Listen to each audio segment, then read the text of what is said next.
Un garçon de 16 ans traité comme un monstre qui lit dans les pensées. Il perçoit les couleurs des cœurs mais ignore ses propres émotions. Avec ce dont seul il survit dans les ruines apocalyptiques. Des gens fouillent frénétiquement les décombres pour trouver des vivres. Une créature massive approche, le mystérieux golem. Quelqu'un brandit une lampe de poche trouvée, la proposant au golem en criant pour l'échanger contre de la nourriture. Mais quand les yeux du golem s'illuminent en rouge, il se détourne froidement et s'éloigne. L'homme rejeté fulmine et jure, mais personne n'ose attaquer la créature. La légende dit qu'attaquer le golem entraîne une riposte mortelle. Il envahit le quartier et fait des victimes. Dans l'ombre au-dessus, un garçon coiffé d'un chapeau observe la scène. Il bondit avec grâce et atterrit pile sur le chemin du golem. Il détache calmement son sac à dos. Dedans, des ferrailles qu'il a chaud ramassées. Les yeux du golem s'allument aussitôt d'un rouge satisfait, acceptant toutes les offrandes. En échange, une pluie de nourriture portable tombe à ses pieds. La foule alentour regarde, les yeux brûlants de jalousie presque au bord de l'effondrement. Autant de nourriture pourrait rassasier quelqu'un pendant 3 jours, une tentation incroyable. Certains s'impatientent, murmurant des plans pour le dépouiller, mais leurs complices les retiennent aussitôt, terrifiés, leur rappelant « c'est le fantôme blanc ». Le garçon, portant son fardeau, s'engouffre dans l'allée sale et sinueuse. Il s'arrête soudain, sans se retourner, il interpelle ses poursuivants. Mené par un gros nommé Len, un groupe émerge et l'encercle. Len exhibe ses nœuds de knuckles en laiton, lâchant un rire menaçant pour intimider. Le garçon, Ray, se contente de répéter froidement son dernier avertissement. Il a dit que s'il revoyait Len, il lui briserait les jambes. Len hurle en exigeant que Ray laisse son sac et qu'il le laisse partir. Ray révèle calmement le mensonge, sachant qu'il n'avait aucune intention de le laisser vivre. Les rumeurs du fantôme blanc courent depuis longtemps dans le district 17. On dit « ne le regardez jamais dans les yeux, sinon vos mensonges seront aussitôt dévoilés ». Les mains de Len commencent à trembler, sa panique visible se muant en rage. Il rugit et fonce avec un coup de poing, voulant mettre fin à cette peur. Ray incline simplement la tête d'un léger mouvement. Le coup puissant rate complètement, il saisit le col de Len d'un geste fluide, non pour l'épargner mais pour frapper. Len hurle en s'écrasant au sol, ses hommes, témoins de cette brutalité, sont trop effrayés pour avancer. Parmi le fracas et l'intention meurtrière, ils se ruent enfin ensemble. Des battes de baseball descendent avec des whoosh, mais ils s'en baissent facilement. Les contre-attaques de Ray sont précises et rapides. Du sang chaud gicle dans l'air, pourtant ses yeux restent froids, comme s'il traitait des ordures sans vie. En quelques instants, tous les assaillants gisent en se tordant de douleur sur le sol. À la fois effrayé et haineux, Len tremble et le maudit comme un véritable monstre. Voyant Ray s'approcher, il recule en rampant, terrifié. Ray se contente de répéter calmement son avertissement. Len sort soudain un couteau pliant caché, maudissant le monstre tandis qu'il taille l'air frénétiquement. La lame reflète le visage tordu de Ray qui pense « un monstre ». Peut-être n'ont-ils pas totalement tort. Vers 10 ans, il a compris quand son genou fut profondément tranché et ensanglanté, il ne savait pas pourquoi il devrait pleurer. Quand ses amis se faisaient harceler, il ne savait pas ce qu'était la colère. Quand des compagnons mouraient et que tout le monde pleurait, il n'a pas versé la moindre larme. Les enfants le traitaient d'étrange et d'effrayant, l'évitant un à un. C'est à ce moment qu'il a réalisé, il ne ressentait pas ce que les gens appellent des émotions. Tout petit, il regardait la lune, se demandant si quelque chose n'allait pas chez lui. Il a un jour désiré être comme les autres, goûter aux émotions. 6 ans ont passé et il n'a appris qu'à reconnaître les sentiments des autres. Maintenant, il dit à Len qu'il existe une règle tacite dans le quartier, pas de couteau. Len prétend l'avoir trouvé, mais la couleur dans sa poitrine le trahit. Ray peut lire les émotions par la couleur du vase de leur cœur. Quand une émotion jaillit, une magie colorée spécifique le remplit entièrement. Les tons rouges signifient colère, haine et amour. Les tons bleus renvoient à la moquerie et l'indifférence. Les tons jaunes évoquent de joie et excitation, et encore une multitude d'autres couleurs. Son monde est un vacarme de teintes que les autres ne peuvent imaginer. Len lève le couteau, menaçant de poignarder s'il s'approche. Cette magie noire intense est une terreur absolue. Ses pas ne s'arrêtent pas, coinçant Len contre le mur sans issue. Len tremble comme une feuille, la peur l'engloutissant complètement. Ray le domine du regard, comme rendant un jugement. Les menteurs méritent d'être punis. Ray marche seul sous la pluie noire, comme encre, retournant chez lui sous le pont. Dès qu'il lève le rideau, les enfants poussent donc des cris joyeux et s'accrochent à lui. Le grand frère Pell accueille tout le monde avec un sourire. Ils se rassemblent pour vérifier la récolte du jour. Les enfants sortent la nourriture, misérablement peu. L'ambiance retombe aussitôt. En voyant les visages abattus, il ouvre silencieusement son sac. À l'intérieur, la nourriture fraîche et abondante fait pousser des exclamations aux enfants. Ils le regardent avec admiration, pensant que le golem favorise Ray, mais Ray sait que le golem n'accepte que des objets magiques. Pell peut enfin manger à sa faim aujourd'hui, heureux de présider la distribution. Pendant que tout le monde partage joyeusement, Ray sort seul. Il s'assoit en silence, conscient que cette nourriture ne durera pas. Il devrait peut-être vérifier encore l'entrepôt. Garder ses enfants nourris est la dette de vie qu'il doit rembourser. Il y a un an, il s'était effondré dans la neige. Pensant que mourir là n'aurait pas d'importance, ses enfants l'ont relevé et lui ont redonné une chaleur qu'il n'avait plus connue depuis si longtemps. Son principe, c'est œil pour œil, bonté comme inimitié doivent être remboursées. Pell sort à sa recherche et lui dit d'aller prendre sa part. Ray, buté, répond qu'il n'a pas faim, mais son estomac gronde au pire moment. Pell rit et casse la moitié d'un biscuit pour la partager, puis Pell fixe la pluie noire et évoque une rumeur qu'il a entendue. On dit que des magiciens, abusant de leur art, ont rendu la pluie noire, ces nobles magiciens vivant tous dans les quartiers au numéro inférieur. Même ce golem doit être une création envoyée par les magiciens. Ray suggère que ce n'est peut-être qu'une machine, mais les yeux de Pell s'illuminent. Il croit fermement que c'est la magie qui le fait bouger, ses yeux pleins de désir. Ray l'admet intérieurement en partie. Le golem montre bien des anomalies quand il fonctionne. La magie converge vers son noyau, se mélange et s'élève en une brume noire. Cette brume noire et la pluie noire pourraient vraiment être liées. Mais à côté de ça, il y a quelque chose de plus important maintenant. Il se lève soudain et Pell lui rappelle vite le danger de la rivière. Ray se précipite déjà sous la pluie noire torrentielle sans se retourner. Pell ne peut l'arrêter, il soupire impuissant. La pluie s'intensifie et la plupart des gens craignent d'en tomber malade. Pourtant, Ray traverse la pluie, sachant comment éviter ces dangers. Il atteint le grenier du 18e quartier où les jeux d'argent battent en leur plein. Chaque jour de pluie noire, les gardes se relâchent et se livrent au jeu. Ils glissent aisément par un espace dans la clôture métallique. À l'intérieur de l'entrepôt, une obscurité totale, mais des couleurs brillantes coulent devant ses yeux. Il se concentre, extrayant des teintes précises pour des mélanges complexes. Une lumière rouge et jaune se forme dans sa paume, allumant une petite flamme. Il utilise cette lueur pour chercher sa cible tout en méditant sur le mystère de la magie. La magie rouge est difficile à contrôler. Il se demande à quelles autres émotions elle correspond. À cet instant, un couteau volant transperce brusquement l'obscurité en direction de sa poitrine. Il esquive vivement sur le côté, mais son oreille est tout de même entaillée. Une voix moqueuse crie que la petite souris voleuse de nourriture montre enfin le bout de son nez. 3 hommes sortent de leur cachette, portant des lunettes spéciales de vision nocturne. Ils connaissent la position de Ray et, sur deux, lui disent qu'il peut se débattre autant qu'il veut. Ray évalue calmement la situation. 3 hommes en tout qui comptent sur leur matériel pour voir. D'autres couteaux fusent vers lui, mais il les observe, non pas avec les yeux, mais en ressentant. Soudain, il jaillit en avant à une vitesse surprenante. Il panique sur le champ. Avant que le chef ait fini de parler, il reçoit un coup direct et s'effondre. Les 2 autres sont abasourdis et furieux, incapables de croire qu'un gamin puisse voir à travers eux. Ray peut en effet voir les couleurs de la magie circulant dans leur vaisseau sanguin. Lire la trajectoire du flot magique lui permet de prévoir chaque mouvement. Le 2e homme attaque au couteau, son ouverture est totalement visible pour Ray. Il esquive aisément en frappant d'un seul geste et cet homme s'écroule aussi. Le 3e tente de contre-attaquer, mais Ray comble instantanément la distance. Un coup puissant en plein thorax et le 3e perd complètement connaissance. Le combat est fini, Ray replace son chapeau. À ce moment-là, la porte de l'entrepôt est violemment dégondée. Un homme robuste entre en jurant, l'air hostile. C'est Humphrey, un officier de l'homme en charge, Hector. Voyant ces hommes à terre, Humphrey laisse échapper plusieurs soupirs de dépit, profondément mécontent que les 3 frères aient perdu contre une seule petite souris. Il décide de régler cette farce en personne. Ray devient immédiatement aux aguets, sentant la pression terrifiante émaner de l'officier. Une seule pensée lui traverse l'esprit. Il faut s'enfuir d'ici sur le champ. Ses jambes le propulsent tandis qu'il balance son poing à pleine force vers l'homme, mais ce coup est comme une libellule effleurant l'eau. Humphrey ne bronche pas. Il parle d'un ton glacial, l'invitant à tenter d'esquiver ceci, puis une immense main jaillit vers Ray à une vitesse stupéfiante. Ray évite de justesse sur le côté, surpris que l'homme se déplace si vite. Il recule prestement, mettant de la distance entre eux. Humphrey sourit, amusé, louant son agilité. Ray réévalue aussi. Cet homme est plus fort que tous ceux qu'il a affrontés jusque-là. Humphrey attaque de nouveau, son assaut est comme une violente tempête. Ray ne peut que esquiver, totalement incapable de riposter. Son instinct lui dit qu'un face-à-face signifie défaite certaine. En se baissant sous un coup, il aperçoit une ouverture. Cette poitrine totalement découverte devient son seul espoir. Dans sa main droite, condensant une magie rouge, alors puis la frappe violemment contre sa poitrine. Humphrey grogne de douleur, serrant sa poitrine et reculant prudemment. Quand il relève la tête, Ray a disparu sans laisser de traces. Humphrey hurle des ordres. Il ne faut surtout pas le laisser s'échapper. Caché dans l'ombre, Ray sait qu'on le trouvera si ça continue. Il ramasse une pierre et la lance de toutes ses forces en sens inverse. Le bruit attire bien les poursuivants et il file vers un sentier latéral. L'organisation Hector a une réputation terrible. Se faire attraper, c'est la mort assurée. Il ne se soucie pas pour lui, mais il ne peut pas abandonner les enfants sous le pont. S'il part, ces gamins ne survivront pas. Alors il ne pourra jamais rembourser leur bonté. Pourtant, un poursuivant le repère encore. Ray n'a d'autre choix que de courir de toutes ses forces restantes, mais le chemin devant lui s'arrête soudain. C'est une impasse. Les 2 hommes qui rattrapent jurent en s'avançant, couteau au poing. Ray regarde en arrière et remarque qu'Humphrey n'est pas avec eux. Dans ce cas où il a une chance, son poing accumule la puissance en secret. Les voyant se taire, il se rune sur lui, furieux. Ray écarte soudain un bras et enchaîne par un coup de poing au visage.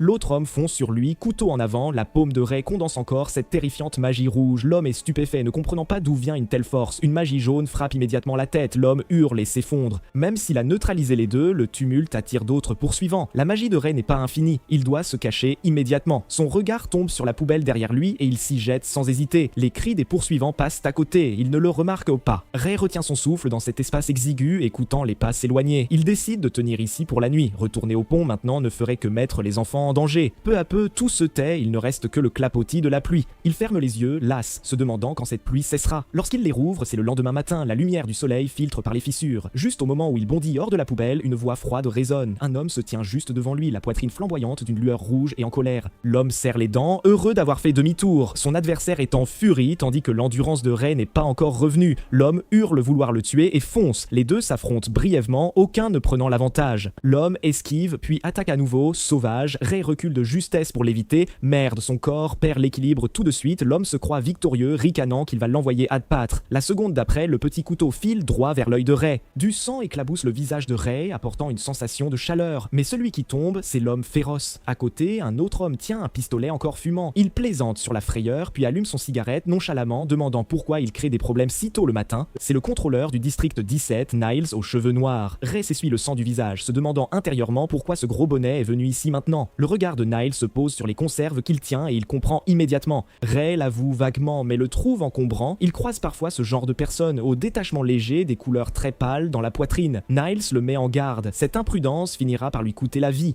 Puis il se gratte la tête, soupirant que c'est ainsi qu'il rembourse une dette de sauvetage. Ray le reprend sérieusement. Lui, il croyait juste récupérer de la ferraille. Cette honnêteté fait rire Niles. Le souvenir d'il y a un an remonte. Ray avait tiré cet homme trahi hors de la rivière. En retour, l'homme lui avait appris ses techniques de survie au combat. Ray évoque soudain d'anciennes affaires, cette invitation à rejoindre l'organisation. Il annonce qu'il a décidé d'accepter, pensant que les enfants auront ainsi du soutien. Mais la réaction de Niles est étrangement plate, un simple hum. Il se tourne pour partir puis s'arrête au coin de la rue. À travers la fumée, il demande soudain à Ray s'il utilise la magie. Les yeux de Ray s'écarquillent sur le champ, le cœur battant. Comment le sait-il? Niles dit qu'il l'a deviné en le voyant allumer un feu de camp avec un briquet. Ray se rapproche, pressant, demandant si des magiciens peuvent voir les couleurs. Niles répond qu'il n'a interrogé que des magiciens de son ancienne organisation. Selon eux, la magie est invisible à l'œil nu. Ray lève les yeux vers les couleurs qui flottent dans l'air, se demandant ce qu'elles sont vraiment. Ne voulant pas abandonner, il insiste sur les détails, soupçonnant que Niles a une mauvaise mémoire. Cela met Niles en colère, qui balance un coup de poing, mais Ray esquive avec agilité. Ray revient au sujet, demandant encore à intégrer l'organisation. Cette fois, Niles refuse catégoriquement. Non, il regarde Ray, regrettant de gaspiller un tel talent. Voir ce gamin traîner avec des bandes de 3ème zone dans les taudis, quel gâchis. Il parle enfin, demandant à Ray s'il veut quitter ce quartier. Ray secoue la tête aussitôt, il doit rester pour soutenir ses enfants. Niles sourit, disant qu'il prévoit d'ouvrir un orphelinat. Ray remarque la faible couleur dans sa poitrine, jugeant la déclaration sincère. Il sait que Niles tient toujours parole. Le sujet passe à la crise imminente. Ray lui rappelle qu'Hector va partir en guerre. Niles dit qu'il sait. Employer des balles réelles signifie guerre totale. Ray transmet les inquiétudes des voisins, tout le monde espère que Niles gagnera. Parce que ses frais de protection sont relativement justes, c'est un homme de principe. Juste alors, des subordonnés arrivent en voiture. Avant de partir, Niles les presse de se reloger vite. Il jette à Ray une petite bouteille, lui rappelant de désinfecter son oreille. Ray attrape le flacon de médicaments, le regardant disparaître dans la lumière du jour en voiture. De retour dans le quartier décrépit, Joséphine accourt joyeusement, découvrant la blessure de Ray. Elle s'étrangle en demandant qui l'a frappé. Ray voit toute la richesse de ses émotions, alors il lui tapote la tête, lui disant de rapporter d'abord les conserves. Au bord de la route, la grand-mère aveugle Bayola est assise au soleil. Ray lui demande de quoi elle parlait avec Joséphine. Elle rit et répond des arcs-en-ciel. Ray ne peut s'empêcher de froncer les sourcils, lui demandant de ne pas toujours raconter des histoires fantastiques aux enfants. Les indulgences fantasques les empêchent d'affronter la dure réalité du quartier. Ray regarde la couleur violette intense et particulière dans sa poitrine, intrigué. Il n'a jamais vu cette couleur d'émotion chez personne d'autre. Que représente-t-elle? Avant de partir, il rappelle à la grand-mère que la guerre arrive, qu'elle devrait déménager dans un autre district. Le lendemain, il fait une livraison, mais le patron de la boutique n'a pas l'air si nerveux. Il dit qu'Hector et Niles négocient à l'intérieur. Peut-être que la guerre n'aura pas lieu. À peine a-t-il fini de parler que la porte s'ouvre et le groupe d'Hector sort. Ray baisse vite la visière de son chapeau, évitant le regard. Hector le remarque, lui attrape le cou et le félicite d'être obéissant, le gratifiant même de quelques pièces.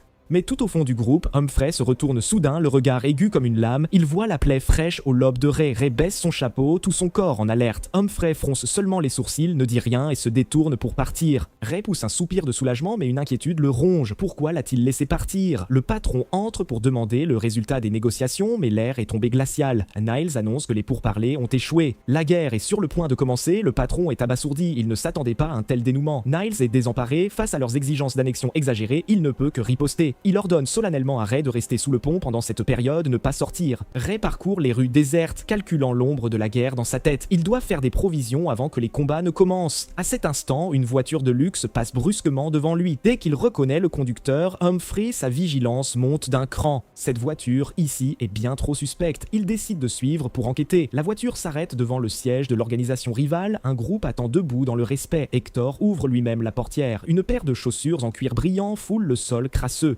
Un homme élégamment vêtu, portant un monocle, descend avec grâce de la voiture. Les pupilles de Ray se contractent soudain, il fixe la poitrine de l'homme. Leur tourbillon est presque noir, d'un bleu profond, magique, massif et oppressant. Cette couleur ressemble tant au golem qu'il a vu auparavant. Ce qui l'inquiète davantage, c'est l'anneau qui bride la magie. Comme une serrure, une aura dangereuse le frappe de plein fouet. Il doit prévenir Niles tout de suite. Le district 17 se charge d'une atmosphère tendue, l'orage imminent se fait sentir, les gens transportent silencieusement des armes, prêts pour l'effusion de sang. Ray croise un homme aux cheveux roux qui demande avec urgence où se trouve Niles. L'homme, choqué de le voir, le presse sévèrement de partir vite. Niles est en patrouille, cet endroit est trop dangereux pour Ray. Ray est anxieux mais ne peut pas expliquer directement la menace magique. Il ne peut que confier solennellement la chose à l'autre, s'assurer que Niles se méfie de l'homme au monocle. Tard la nuit, sous le pont, les enfants tombent dans un sommeil agité. Pell prie doucement en espérant la fin rapide de la guerre. Ray console mais sait au fond de lui que la victoire décidera du sort de tous. Seulement si Niles gagne, les enfants sous le pont auront une chance. Sinon, un avenir tragique d'esclavage les attend. À cet instant, d'étranges grondements massifs résonnent au loin. Pell tremble de peur et Ray se lève immédiatement. Ce bruit n'est définitivement pas une fusillade ordinaire. Une prémonition sinistre l'étreint. Le district 17 est devenu l'enfer. Les balles ricochent sur le corps du golem. Les gens découvrent, horrifiés, que leurs attaques sont totalement inutiles. Le golem condense une énergie bleue destructrice dans sa main et tire. Les survivants s'effondrent au sol, paralysés de peur. Les yeux du golem brillent d'une lumière froide. Comme on écrase des insectes, il pulvérise les corps humains. Du sang gicle sur la surface élégante du parapluie. L'homme sous le parapluie affiche du dégoût. Il contemple son œuvre avec satisfaction, souriant en donnant l'ordre du massacre. Sous le pont, les explosions se rapprochent. Ray insiste pour aller vérifier. Pell attrape Ray frénétiquement, voulant partir ensemble. À ce moment, un enfant se réveille, demandant ce qui se passe, confus. Pell ne peut que faire semblant d'être calme et le rassurer. Il promet de rester et de s'occuper de ses frères et sœurs, mais presse Ray de revenir vite. Ray foule le champ de bataille et trouve des cadavres mutilés partout. Il découvre l'homme aux cheveux rouges, mourant dans une mare de sang. De sa dernière force, l'homme révèle la vérité sur le golem et l'homme au monocle. Face au pouvoir absolu, la résistance fut totalement vaine. Avec ces derniers mots tombés, sa vie s'éteint aussi. Ray ferme les yeux en silence, sort lentement son petit couteau. La rage brûle dans sa poitrine glacée. Il ne peut plus rester spectateur. Il doit aider Niles et renverser cette bataille désespérée. Mais à cet instant, le pont est devenu un autre champ de massacre. Pell est couvert de sang, serrant Joséphine sans vie. Les autres enfants gisent aussi dans des mares de sang, leurs petits corps immobiles. L'ombre massive du golem plane sur eux, chargeant sa lumière finale. Pell lève la tête, des larmes mêlées de sang coulent. Dans la dernière seconde, avant de perdre connaissance, sa seule pensée est une prière. Prier pour que Ray revienne, qu'il survive à coup sûr. Ray se tient au centre du district 17, désormais en ruine, tout son corps glacé. Partout où il regarde des cadavres familiers. Il ne trouve pas le corps de Niles, peut-être est-il encore en vie. Soudain, un grondement terrifiant vient du pont derrière lui. Sans hésiter, il se retourne et court désespérément vers ce nuage de poussière. Au moment où il arrive, l'endroit sous le pont est réduit en cendres. Le corps massif du golem reste là, immobile. Une mare de sang éclatant sur le sol lui vide l'esprit. La rage le pousse à sauter avec son couteau. Le golem se retourne aussitôt, sa paume géante l'attrape comme un jouet qu'on écrase. Une douleur atroce lui traverse les côtes tandis que du sang jaillit de sa bouche. La seconde d'après, il est projeté violemment contre le mur qui se fendit comme une toile d'araignée. Son corps s'écrase au sol, mais dans l'agonie, sa conscience glisse vers une belle fantaisie. Il semble entendre les enfants l'appeler joyeusement frère Ray. Sa sœur tient le plus petit des enfants en lui offrant un sourire chaleureux. Mais Pell le regarde et murmure qu'il espère qu'il ne reviendra pas. Ces mots percent le rêve comme un pic de glace, le tirant vers la cruelle réalité. Devant lui, il n'y a plus de rire, seulement des cadavres froids étendus par terre. Ses noms saignent dans son cœur. Lorraine, Léa, Cotton, Miles, Joséphine, Pell. Ses mains ne cessent de trembler, il ne sentira plus jamais leur chaleur. Le désespoir l'engloutit. Il n'a pas remboursé la dette qu'il doit. Les pas du golem font trembler le sol tandis qu'il s'approche encore. C'est celui qui a tué tout le monde. Les enfants sous le pont, les membres de l'organisation, tous dans le quartier, toutes ces dettes de sang doivent être payées par lui. La rage lui donne de la force. Il serre les dents pour tenter de faire bouger son corps. Mais les blessures sont trop graves et la paume du golem couvre déjà sa tête. À ce moment désespéré, des phares aveuglants déchirent la pluie et foncent en avant. Une voiture familière fonce avec détermination dans le golem, le repoussant jusque dans la rivière. Niles saute hors du véhicule, criant le nom de Ray à plein poumon. Après un rapide examen, l'homme est soulagé de constater qu'il n'a pas d'os brisé. Ray tremble de tout son être en lui racontant la tragédie des enfants. Niles voit l'horrible scène. Il baisse la tête, la voix lourde de culpabilité. La pluie noire tombe tandis que les larmes de Ray se détachent enfin et se mêlent à l'averse. Il demande d'une voix rauque pourquoi l'homme s'excuse. Ce n'est absolument pas de sa faute. Niles ne répond pas. Il le serre seulement contre lui, le cœur brisé. Dans cette étreinte suffocante, Ray trouve un soutien momentanément. Ses émotions un peu apaisées, il demande d'une voix cassée quel est le plan. Niles l'informe douloureusement que tous les membres sont morts, maudissant la trahison d'Hector. Il doit retourner d'abord au district pour s'occuper des survivants. La bataille doit être reportée pour l'instant, à peine ces mots prononcés et qu'un rayon de magie bleu profond lui traverse le corps. Les pupilles de Ray se contractent en point, le temps semble se figer à cet instant. Le golem qui venait de la rivière a grimpé sur la berge à un moment donné. Il se tient silencieux derrière eux. Niles regarde en bas, voit l'horrible trou brûlé dans son abdomen. Ray n'arrive plus à comprendre ce qui se passe devant lui. Le monde perd tout son bruit, mais Niles lui adresse son habituel sourire malicieux, murmure « putain », puis s'effondre sans force dans ses bras. Le sang chaud jaillit, imbibant rapidement ses mains et ses vêtements. Il appelle en vain Niles par son nom. Son cœur tambourine follement dans sa poitrine sur le point d'exploser. Les souvenirs affluent, sans contrôle, les nuits où Niles lui apprenait à se battre. Les moments paresseux où il partageait un seul beignet sur un vieux canapé, la façon dont il souriait toujours comme ça, criant son nom Ray, la douleur, le désespoir, tout se transforme instantanément en pure colère. Une lumière rouge explose en lui, s'entrelace violemment. Le golem concentre une magie bleue profond, prêt à attaquer de nouveau. Ray n'a qu'une seule pensée rugissante, je vais le tuer. Ray lève son bras bras, une puissance brûlante jaillit de sa paume rencontrant la lumière froide du golem. Les deux forces s'entrechoquent violemment en plein air, poussant un cri perçant. Ray serre les dents, égalant réellement ce colosse en impasse. Là où les pouvoirs se rencontrent, une lumière blanche explose et tout consume. Ray fixe les yeux vides du golem, sa détermination brûle. Il n'est pas comme cette création froide, c'est un humain avec des émotions. Cette pensée devient combustible et la puissance en lui déferle soudain. Des flammes cramoisies submergent instantanément la lueur bleue fantomatique du golem. Une colonne de feu violente l'engloutit et le réduit en cendres. Ray achève l'ennemi d'une main tandis que l'autre protège encore son cher ami. Le sol porte des marques noircies choquantes, fumant de chaleur résiduelle. Il pose Niles en panique, le secoue en vain et appelle son nom. Niles ouvre faiblement les yeux, lançant encore des blagues brisées. Il savait depuis le début qu'il mourrait mal, il ne pensait juste pas que ce serait aujourd'hui. Dans ces derniers instants, il revoit sa vie, partant d'un humble départ. Tant d'accomplissements, aucun regret, juste un regret qui demeure dans son cœur. S'il avait appris à résister plus tôt, le résultat aurait-il été différent? Il regarde Ray devant lui comme s'il voyait son jeune moi. Il attrape Ray qui s'apprête à prendre des médicaments, lui dit de quitter cet endroit, d'aller ailleurs, quelque part de mieux. Niles avait longtemps considéré Ray comme son petit frère. Sa dernière instruction, nage à contre-courant, ne te laisse pas porter. Il croyait que Ray y parviendrait. L'étreinte se relâcha enfin, ne laissant qu'une clé de voiture et un mot dans la paume de Ray, celui-ci resta figé. Il comprit que cette silhouette qui se tenait toujours devant avait disparu. Une douleur immense et une rage brûlante le submergèrent totalement. Ce furent ses deux premières véritables émotions. Il leva la tête et poussa un cri déchirant dans la nuit noire et pluvieuse jusqu'à ce que la lumière du jour perce les nuages et éclaire sa silhouette raide sous le pont. La lumière du soleil apporta la douleur. Hier ressemblait à un rêve cruel, mais ses émotions accablantes étaient aggravées dans son cœur. Quelque chose avait réellement changé pour de bon. Il pressa sa main contre sa poitrine et une magie rouge et jaune jaillit aussitôt. Une flamme stable brûlait doucement dans sa paume sous son contrôle total. Quand la colère montait, les flammes jaillissaient violemment. Un mal de tête intense suivait, lui rappelant le prix de ce pouvoir. Les derniers mots de Niles résonnèrent encore dans ses oreilles. Il regarda le corps correctement disposé à côté de lui, son regard retrouvant de la détermination. Il était temps de partir, de rendre la bienveillance et surtout d'obtenir vengeance, œil pour œil, dent pour dent. C'était son principe. La rue commerçante centrale était en ruine, les hommes d'Hector nettoyaient le champ de bataille. Les survivants murmuraient, effrayés des jours plus sombres à venir. Ray se cacha dans l'ombre, les yeux fixés sur son ennemi Hector. Hector se délectait, raillant la surestimation qu'avait faite Niles de ses capacités. Des flammes de vengeance enveloppèrent aussitôt la lame de Ray. Juste au moment où il allait se ruer dehors, une main se posa soudain sur son épaule. Sans réfléchir, Ray balança son couteau en réaction. Humphrey évita, mais la lame lui ouvrit quand même une coupure sanglante au menton. Il tenta de calmer Ray. Ray le reconnut comme un des hommes d'Hector. Son esprit n'était rempli que d'une volonté de tuer. La lame a scintillé, laissant de nombreuses blessures sur les bras d'Humphrey. Humphrey s'alarmait de plus en plus en se battant. La vitesse et la force de ce gamin dépassaient de loin celle de l'autre jour. Si ça continuait, il perdrait. Prenant son courage à deux mains, il laissa délibérément une ouverture. Le couteau de Ray perça effectivement son épaule droite. Ses mouvements se firent un instant raides. À ce moment, Humphrey attrapa le col de Ray et le projeta violemment au sol. Il refoula la douleur des blessures, le fixant droit dans les yeux en feu.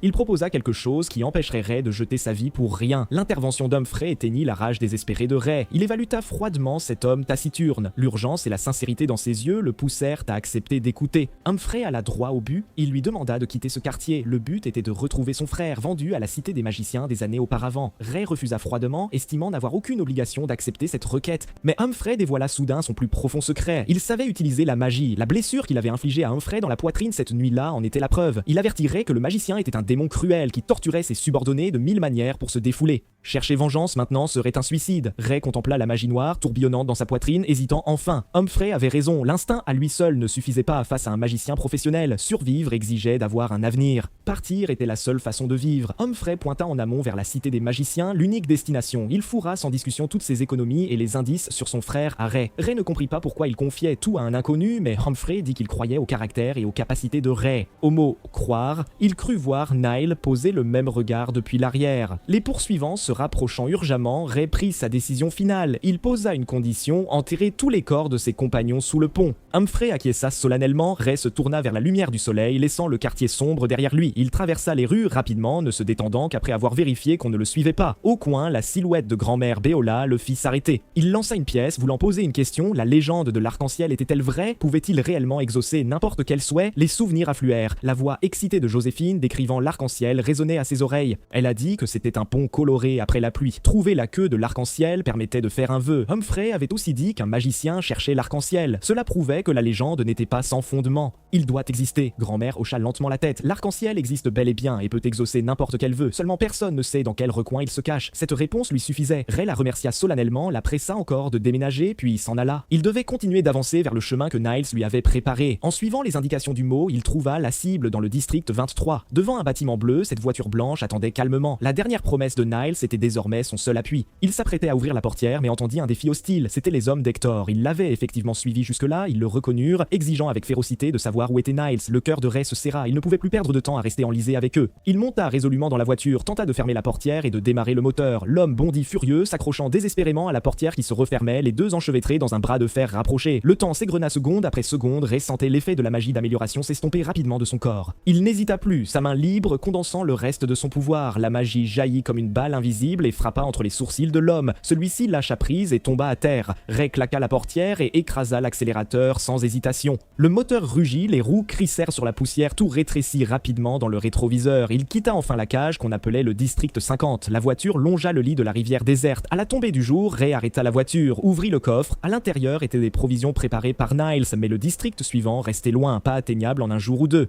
Il alluma un feu de camp et rangea les informations connues dans la lueur dansante. La magie se divise grosso modo en deux types. Voilà le premier fait qu'il confirma. Un type, comme la magie rouge, pouvait être utilisé sans traitement.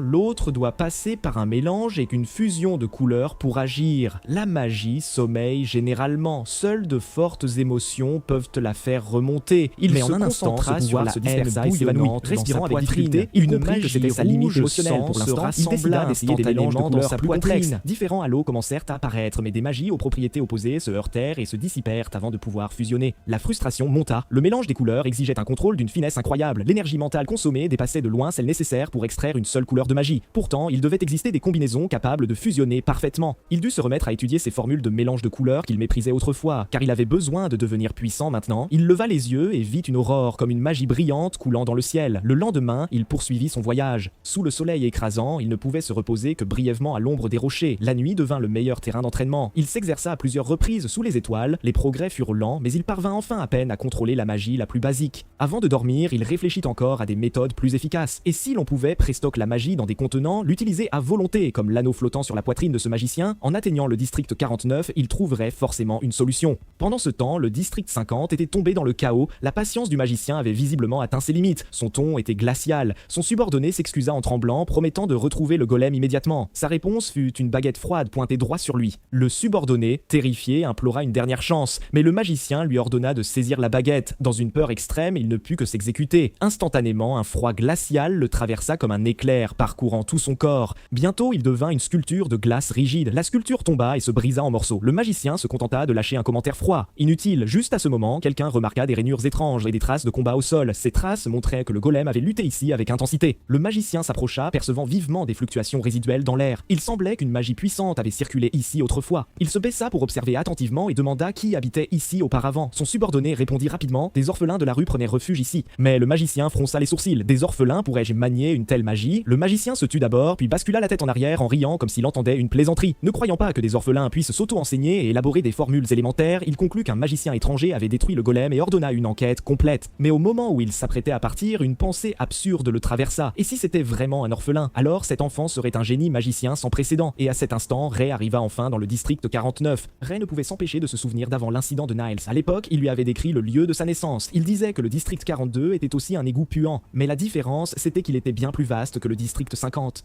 Les bâtiments y étaient plus hauts, les rues s'entrecroisaient, s'étendaient plus largement. Maintenant, il posait le pied sur le sol du district 49. Autour de lui, des tas d'ordures, des aïbots et des enfants qui couraient restaient partout. Mais une chose était étrange, il ne voyait pas ces golems de patrouille ici. Il parcourut les rues, des voix bruyantes et des cris d'ivrogne se mêlaient. Cet endroit faisait au moins 2 fois la taille du district 50. Sa première démarche était de collecter des renseignements sur la magie et sur ce conteneur circulaire. C'était un indice crucial sur sa route vers la vengeance. Et il devait aussi retrouver des traces de l'arc-en-ciel dans la cité des magiciens. Bien sûr, il avait urgemment besoin d'argent pour poursuivre son voyage. C'est alors qu'une enseigne au coin de la rue attira son regard. Librairie Bolognaca. Bolognaca sonnait comme un nom de personne, mais il n'avait jamais entendu parler d'une librairie. Tous ses souvenirs de l'écriture venaient de Nile. Cet homme avait autrefois tracé dans le sable avec un bâton la fin laide, avait aussi souri en coin en écrivant malicieusement le caractère frère, le forçant à répéter après lui. Ray ne connaissait que quelques signes mais n'avait jamais vu un livre. Par la fenêtre, il aperçut de nombreux objets carrés soigneusement rangés. Un rugissement soudain le tira de ses pensées. Une fille aux cheveux rouges se pencha à la fenêtre fenêtre du deuxième étage, le regardant d'un air furieux. Elle l'identifia comme le voleur venu la dernière fois briser la vitre, mais Ray semblait ne pas entendre, se contentant de tendre la main pour effleurer le verre froid. Le cri de la fille monta, menaçant que des adultes descendent bientôt. Pourtant, l'attention de Ray était entièrement captivée par les couleurs émotionnelles qui l'entouraient. Rouge colérique, vert sombre agacé, un mélange intense autour d'elle. Alors, il fit part de son observation. « Tu es vraiment étrange !» Ces mots ont mis de l'huile sur le feu, faisant exploser la colère de la fille complètement. Mais Ray n'avait aucun intérêt à continuer. Il se retourna et partit, marchant dans des rues inconnues. Il sentait encore de nombreux regards scrutateurs. À l'entrée de la ruelle, les yeux de 3 jeunes hommes le mirent immédiatement en alerte. Leurs regards étaient pleins de lassitude, comme des bêtes protégeant leur territoire. Lui, un inconnu qu'hier, était sans doute vu comme une provocation. Le regard de Ray se fit glacial. Cet endroit ne valait pas mieux que chez lui. La nuit tombée, il gara la voiture dans un coin désert et reculé, se recroquevilla dans le siège, la fatigue du conducteur l'envahissant. Il décida d'explorer de plus grands secteurs le lendemain. Alors qu'il s'apprêtait à se reposer, des mouvements subtils arrivèrent à ses oreilles. Il ouvrit les yeux, sachant que les invités attendus étaient enfin là. Plusieurs jeunes tenaient des armes rudimentaires.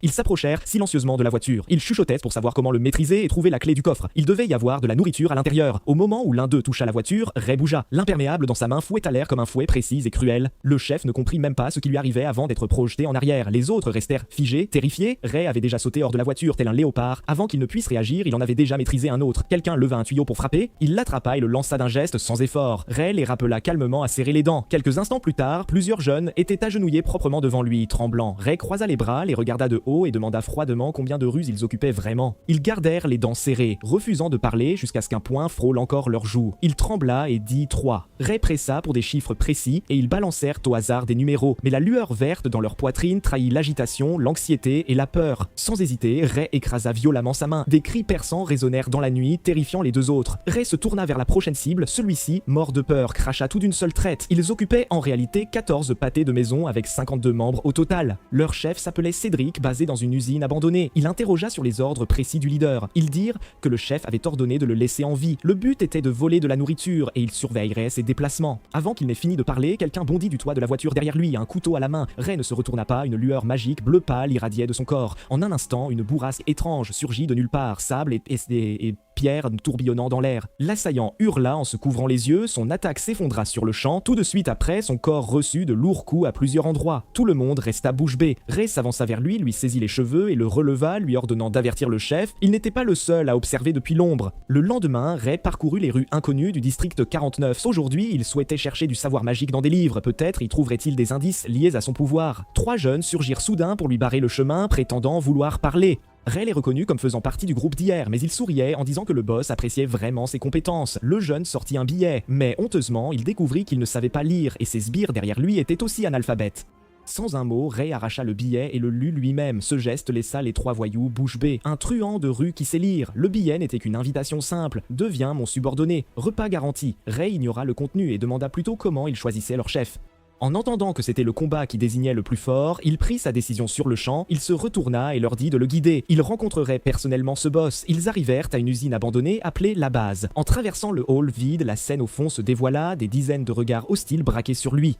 Un jeune homme était assis, le dos tourné vers lui sur un canapé miteux. Cet homme se leva et s'approcha, se présentant comme Cédric. Bien que jeune, ses yeux portaient une férocité bestiale et un désir de domination. Ray donna son nom calmement, puis remarqua quelque chose d'anormal. L'anneau à son doigt émettait une magie d'une puissance inhabituelle. Cédric se rassit sur le canapé, feignant la générosité en l'invitant à s'asseoir. Derrière lui, l'encerclement oppressant de ces hommes laissait ses intentions claires. Ray pensa en lui-même. Un père en âge, pourtant un chef à ne pas sous-estimer. Cédric sourit en l'évaluant, louant son courage et demandant ses origines. Quand Ray dit venir du lointain district 50, l'endroit entier éclata. Personne ne croyait que quelqu'un puisse parcourir une si longue distance seul et encore moins remonter le courant depuis l'aval. Cédric calma l'agitation, convaincu que Ray était plus apte à rejoindre et il décrivit sa vision avec enthousiasme. Leur bande fusionnerait avec une organisation réputée en amont. Une fois assez nombreux, ils se retourneraient et rejoindraient Mogred. Il était sûr de lui, persuadé que c'était une opportunité qu'on ne pouvait refuser. Ray écouta, se contentant de répondre d'un ton banal que cela semblait intéressant. La condition pour entrer était simple, mais il avait un principe, il ne prendrait pas d'ordre d'un homme plus faible que lui. Un silence de mort tomba immédiatement. La colère de Cédric s'enflamma sur le champ. Il se demanda si Ray le méprisait. Ray déclara que la force était la norme qui déterminait tout. Un subordonné de Cédric ne put se retenir et se précipita pour hurler, mais Cédric lui saisit la gorge en un mouvement. Son visage vira au violet. Il détestait par-dessus tout qu'on l'interrompe. Ray détecta vivement une magie rouge enveloppant tout son corps. Ce n'était pas le pouvoir propre de Cédric. Sa bague relâchait continuellement une magie qui amplifiait les émotions violentes. Un des hommes de Ray derrière lui dit que ce genre de leçon finissait généralement en sang.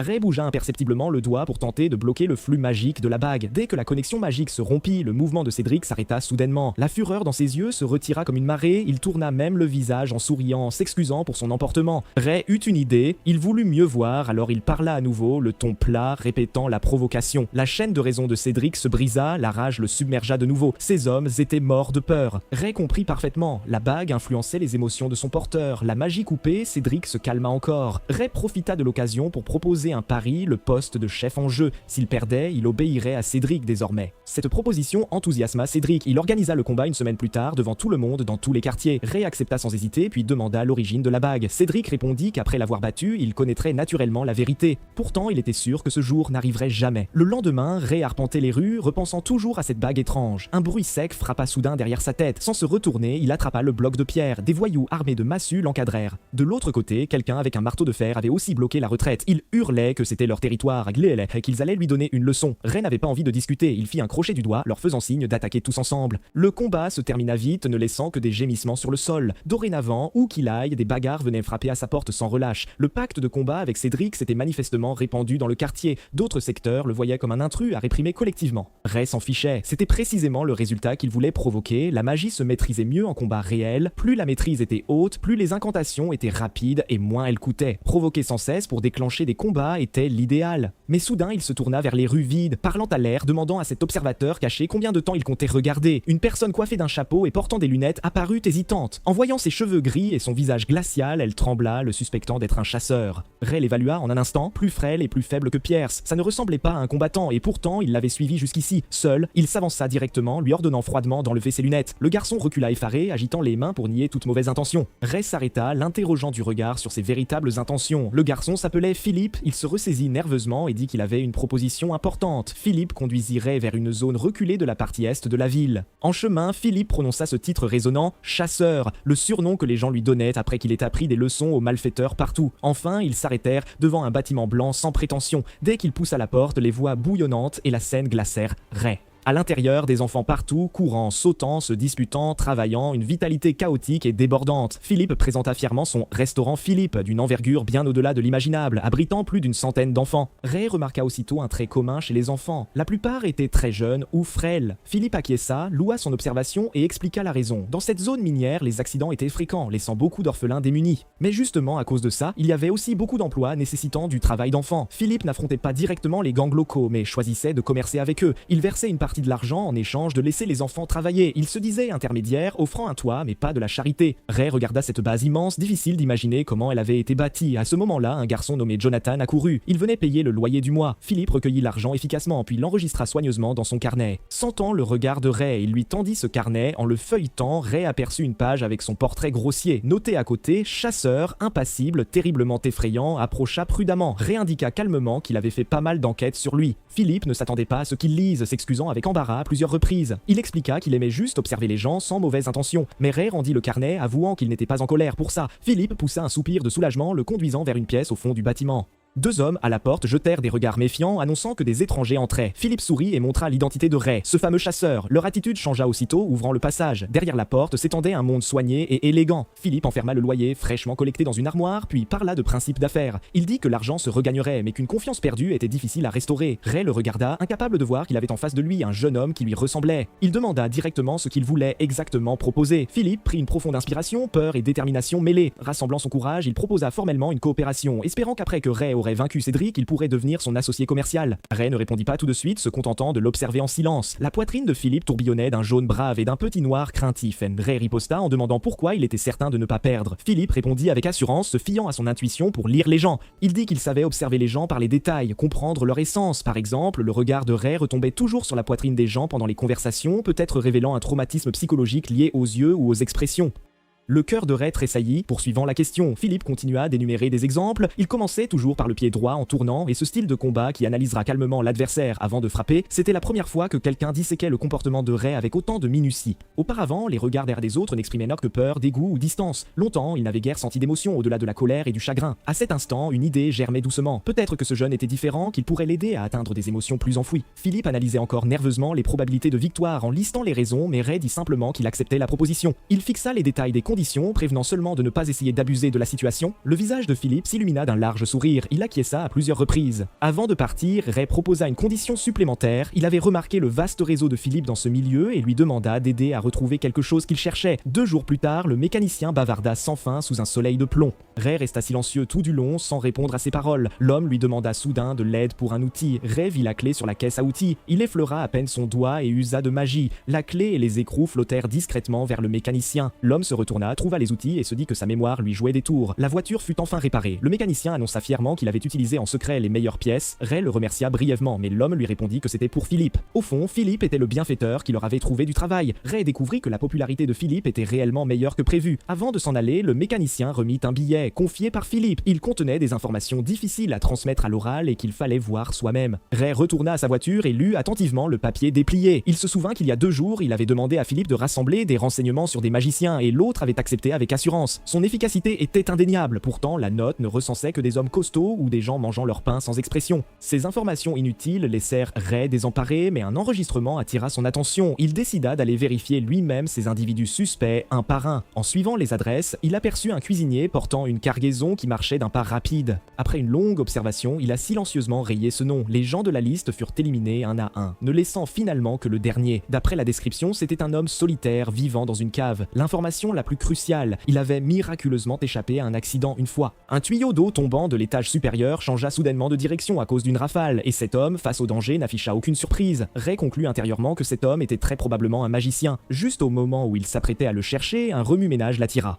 2 garçons se tenaient devant la librairie Bolognaca, discutant avec de mauvaises intentions. Ils venaient jeter des pierres tous les jours, visiblement chargés d'embêter le propriétaire. Un des garçons leva une pierre, cette fois visant la fenêtre du 2e étage. Il prétendait qu'on avait forcé cette famille à vendre la boutique et à partir. À cet instant, la fille aux cheveux roux se pencha et rugit furieusement vers le bas. Elle les traita de salauds, leur ordonnant de déguerpir sur le champ. Mais Ray sentit avec finesse que son courage n'était qu'un déguisement. Dans ces fluctuations émotionnelles violentes, mêlées à une grande peur magique, les garçons n'avaient aucune peur. Au contraire, ils poussèrent des rires perçants. Puis une pierre frappa violemment le mur à côté de sa tête. Le garçon exposa son déguisement, sachant qu'il n'y avait dans la boutique que des vieux et des enfants, lui disant de la fermer et de sortir docilement de l'immeuble. Ray fronça les sourcils, un peu mécontent. Un autre garçon leva de nouveau une pierre, visant cruellement son visage. Ray étendit rapidement la main, prêt à user de magie pour intercepter la pierre. Une poussée de magie inattendue jaillit soudainement. Cette puissance ne venait pas de lui, mais de la fille au 2e étage. La pierre qui fonçait vers elle tomba par terre. Le garçon qui l'avait lancée resta figé, sans comprendre du tout ce qui se passait. La fille serra les dents, pourtant ses yeux étaient déjà embués de larmes.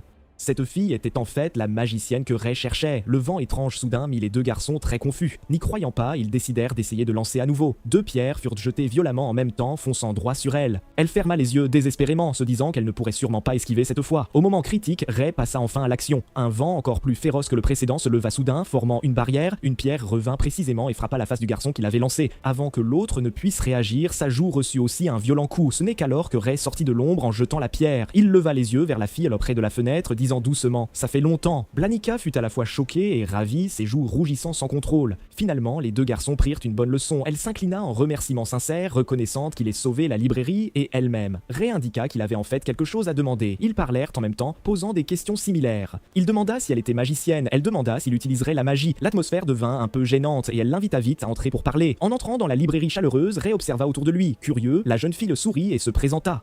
Elle s'appelait Bolognaca. Ray donna aussi brièvement son nom. Elle s'excusa d'avoir crié sur lui lors de leur dernière rencontre. Elle s'était alors méprise. Ray signala qu'il comprenait tout en se réjouissant intérieurement. Il avait voulu apprendre la magie et voilà qu'il rencontrait une magicienne.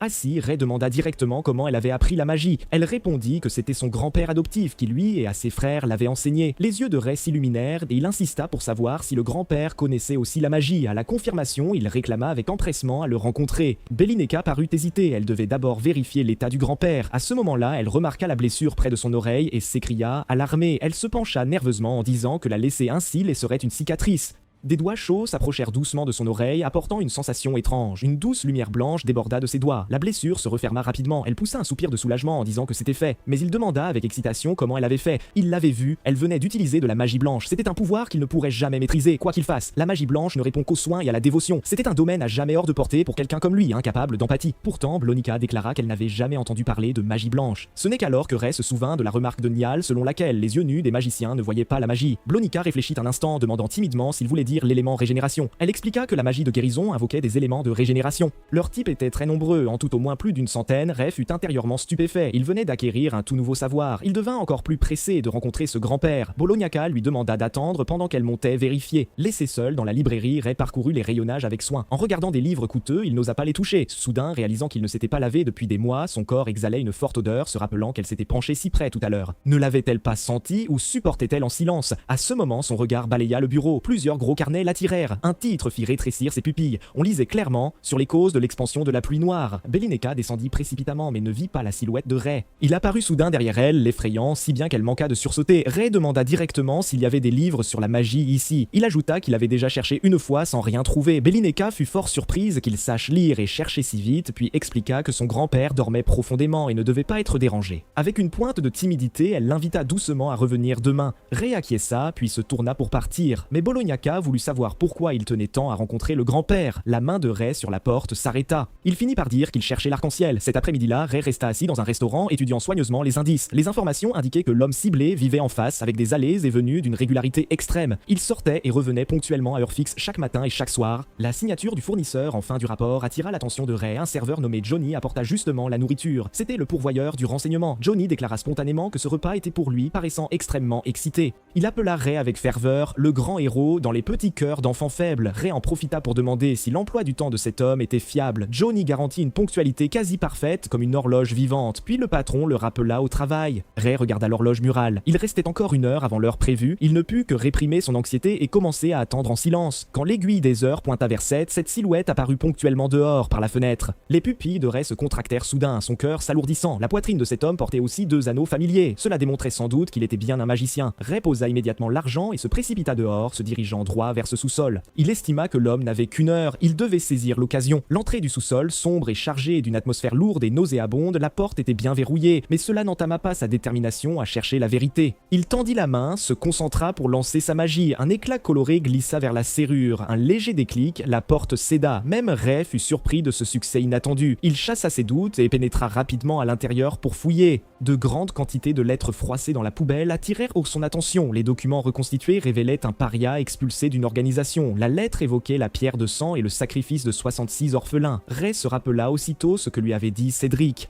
Organisation, et cet homme avait manifestement des liens profonds avec elle. Puis il a découvert une boîte émettant une lumière rouge sinistre. À l'intérieur, elle était remplie de rubis absolument identiques à celui de la bague de Cédric. Il a tenté de lancer des sorts en utilisant cette gemme, les flammes sont devenues d'une vivacité sans précédent. L'amplification de puissance l'a alarmé, mais ce n'était pas une découverte agréable. Juste à ce moment-là, des pas se sont soudainement approchés de l'extérieur de la porte. L'alarme mentale de Ray a retenti bruyamment, il a vite éteint la flamme pour se cacher, l'homme a juré en poussant la porte, se plaignant d'avoir oublié son portefeuille. Il a marmonné, disant qu'une fois cette affaire réglée, il pourrait retourner à l'organisation, puis a grommelé à propos d'acheter plus de nourriture pour faire des réserves. L'entendant repartir, Ray était sur le point de soupirer de soulagement, mais ses pas se sont arrêtés sans prévenir. L'homme a dit d'un ton moqueur qu'il avait oublié quelque chose. La seconde d'après, son visage s'est soudainement projeté vers la cachette de Ray. Sans la moindre hésitation, Ray a brandi son couteau vers lui. L'homme a esquivé à la hâte, laissant tout de même une longue marque sanglante sur son visage. Il a pris Ray pour un assassin envoyé par l'organisation pour faire le ménage. Ray a attaqué de nouveau, voulant le maîtriser d'abord, puis lui soutirer des informations. Cependant, la scène suivante l'a laissé stupéfait. L'adversaire a en fait attrapé la lame tranchante à main nue, sa force était étonnamment grande. L'homme s'est moqué de lui, osant utiliser un couteau sur un adulte ne connaissant vraiment pas la mort. Ray a retiré le couteau et a reculé, comprenant immédiatement la raison. L'adversaire s'est concentré, la magie sur ses mains, l'utilisant pour se défendre contre les attaques. Juste à ce moment-là, l'homme a conjuré une faux massive de nulle part. Il a dit qu'avant, il se retenait, mais cette fois, il allait le déchirer complètement en lambeaux. Ray a esquivé tout en analysant rapidement la magie de l'adversaire dans son esprit. Il a clairement mémorisé la combinaison de couleurs et le rapport de flux de cette magie. Quand la faux a frappé de nouveau, Ray a aussi fermement attrapé la lame à main nue. L'homme était choqué, sans voix. C'était clairement sa magie défensive originelle. La rage a rendu ses attaques plus féroces, ses yeux brillants d'une lumière rouge folle. Cependant, en technique de combat pur, il était finalement légèrement inférieur. La lame de Ray a de nouveau transpercé sa peau, le sang giclant. Mais l'homme était de plus en plus convaincu que c'était cet assassin dont on parlait dans l'organisation. On disait que cette personne possédait la terrifiante capacité d'imiter la magie des autres. Avant qu'il n'ait fini de parler, le couteau de Ray avait déjà transpercé sa paume. Ray a baissé la voix, lui ordonnant de répondre honnêtement à toutes les questions. Mais l'homme n'a fait que rire follement, complètement incapable de communiquer normalement. Ray a réalisé qu'il qu'il ne pourrait plus obtenir d'informations de cette personne. Mais l'homme a éclaté dans une folie finale, voulant prouver ses capacités. Un anneau de flamme massif s'est soudainement élevé, l'entourant couche par couche. Il s'est appelé Bart Œil de Sang, jurant de brûler l'assassin devant lui. Une magie violente a tourné avec l'anneau de feu, s'injectant dans chacun de ses vaisseaux sanguins.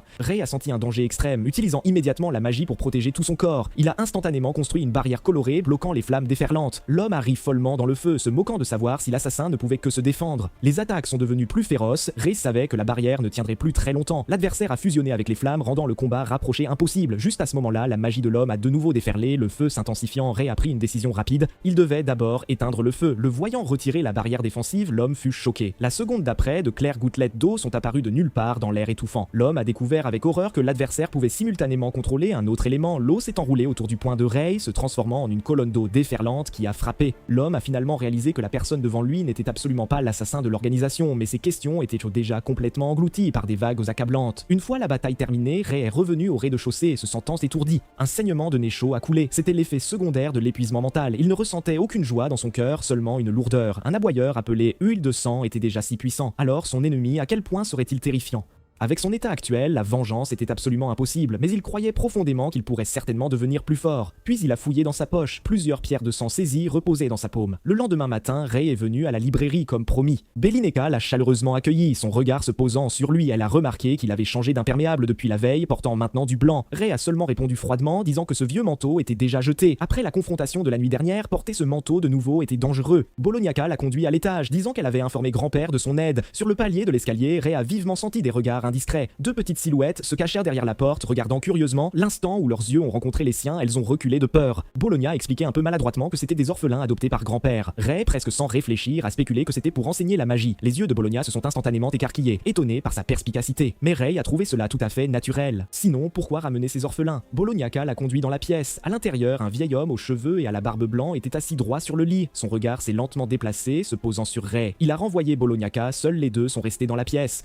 Après un bref silence, l'aîné a parlé le premier pour le remercier. Ray a seulement répondu indifféremment que ce n'était pas grand-chose, mais son regard a été attiré par la scène étrange sur la poitrine de l'aîné. Sa poitrine avait des couleurs riches, avec 4 anneaux à l'extérieur. C'était des émotions passionnées condensées d'une vie entière. La colère et le calme, d'innombrables fluctuations émotionnelles ont laissé des empreintes ici formant le vaisseau de l'âme. Face à une telle existence, une observation ordinaire échouerait complètement. L'aîné s'est enquis de ses origines. Ray est tombé dans le silence. C'était manifestement un passé lourd qu'il ne voulait pas mentionner. Grand-père Graham n'a pas forcé un sourire en proposant une suggestion. Il jouerait à un jeu, le gagnant pourrait interroger le perdant. Le corps de Ray s'est instantanément tendu, ayant une réaction instinctive à la magie. L'aîné a hoché la tête avec appréciation, disant que sa perspicacité était en effet remarquable. Il a demandé à Ray s'il pouvait sentir la magie qui circulait actuellement. Ray a donné une réponse affirmative mais était encore plus choqué intérieurement. Dans la main de l'aîné se trouvait un flux lumineux complexe de blanc mélangé à du gris foncé. Grand-père Graham a expliqué que c'était un élément stable appelé maintien. Cela garantissait que la magie n'était pas perturbée, l'un des types les plus difficiles à contrôler. Mais Ray a demandé quel était cet autre élément. L'expression de grand-père Graham a instantanément changé, montrant une incroyable incrédulité. Il a confirmé de nouveau si Ray pouvait percevoir les deux éléments. Ray a hoché la tête. Dans son cœur, il était indubitablement clair que c'était deux couleurs, du gris foncé et un gris encore plus profond. Après un bref silence de mort, grand-père Graham a éclaté d'un rire retentissant. Il avait cherché avec acharnement, sélectionnant des centaines et des milliers d'enfants sans succès.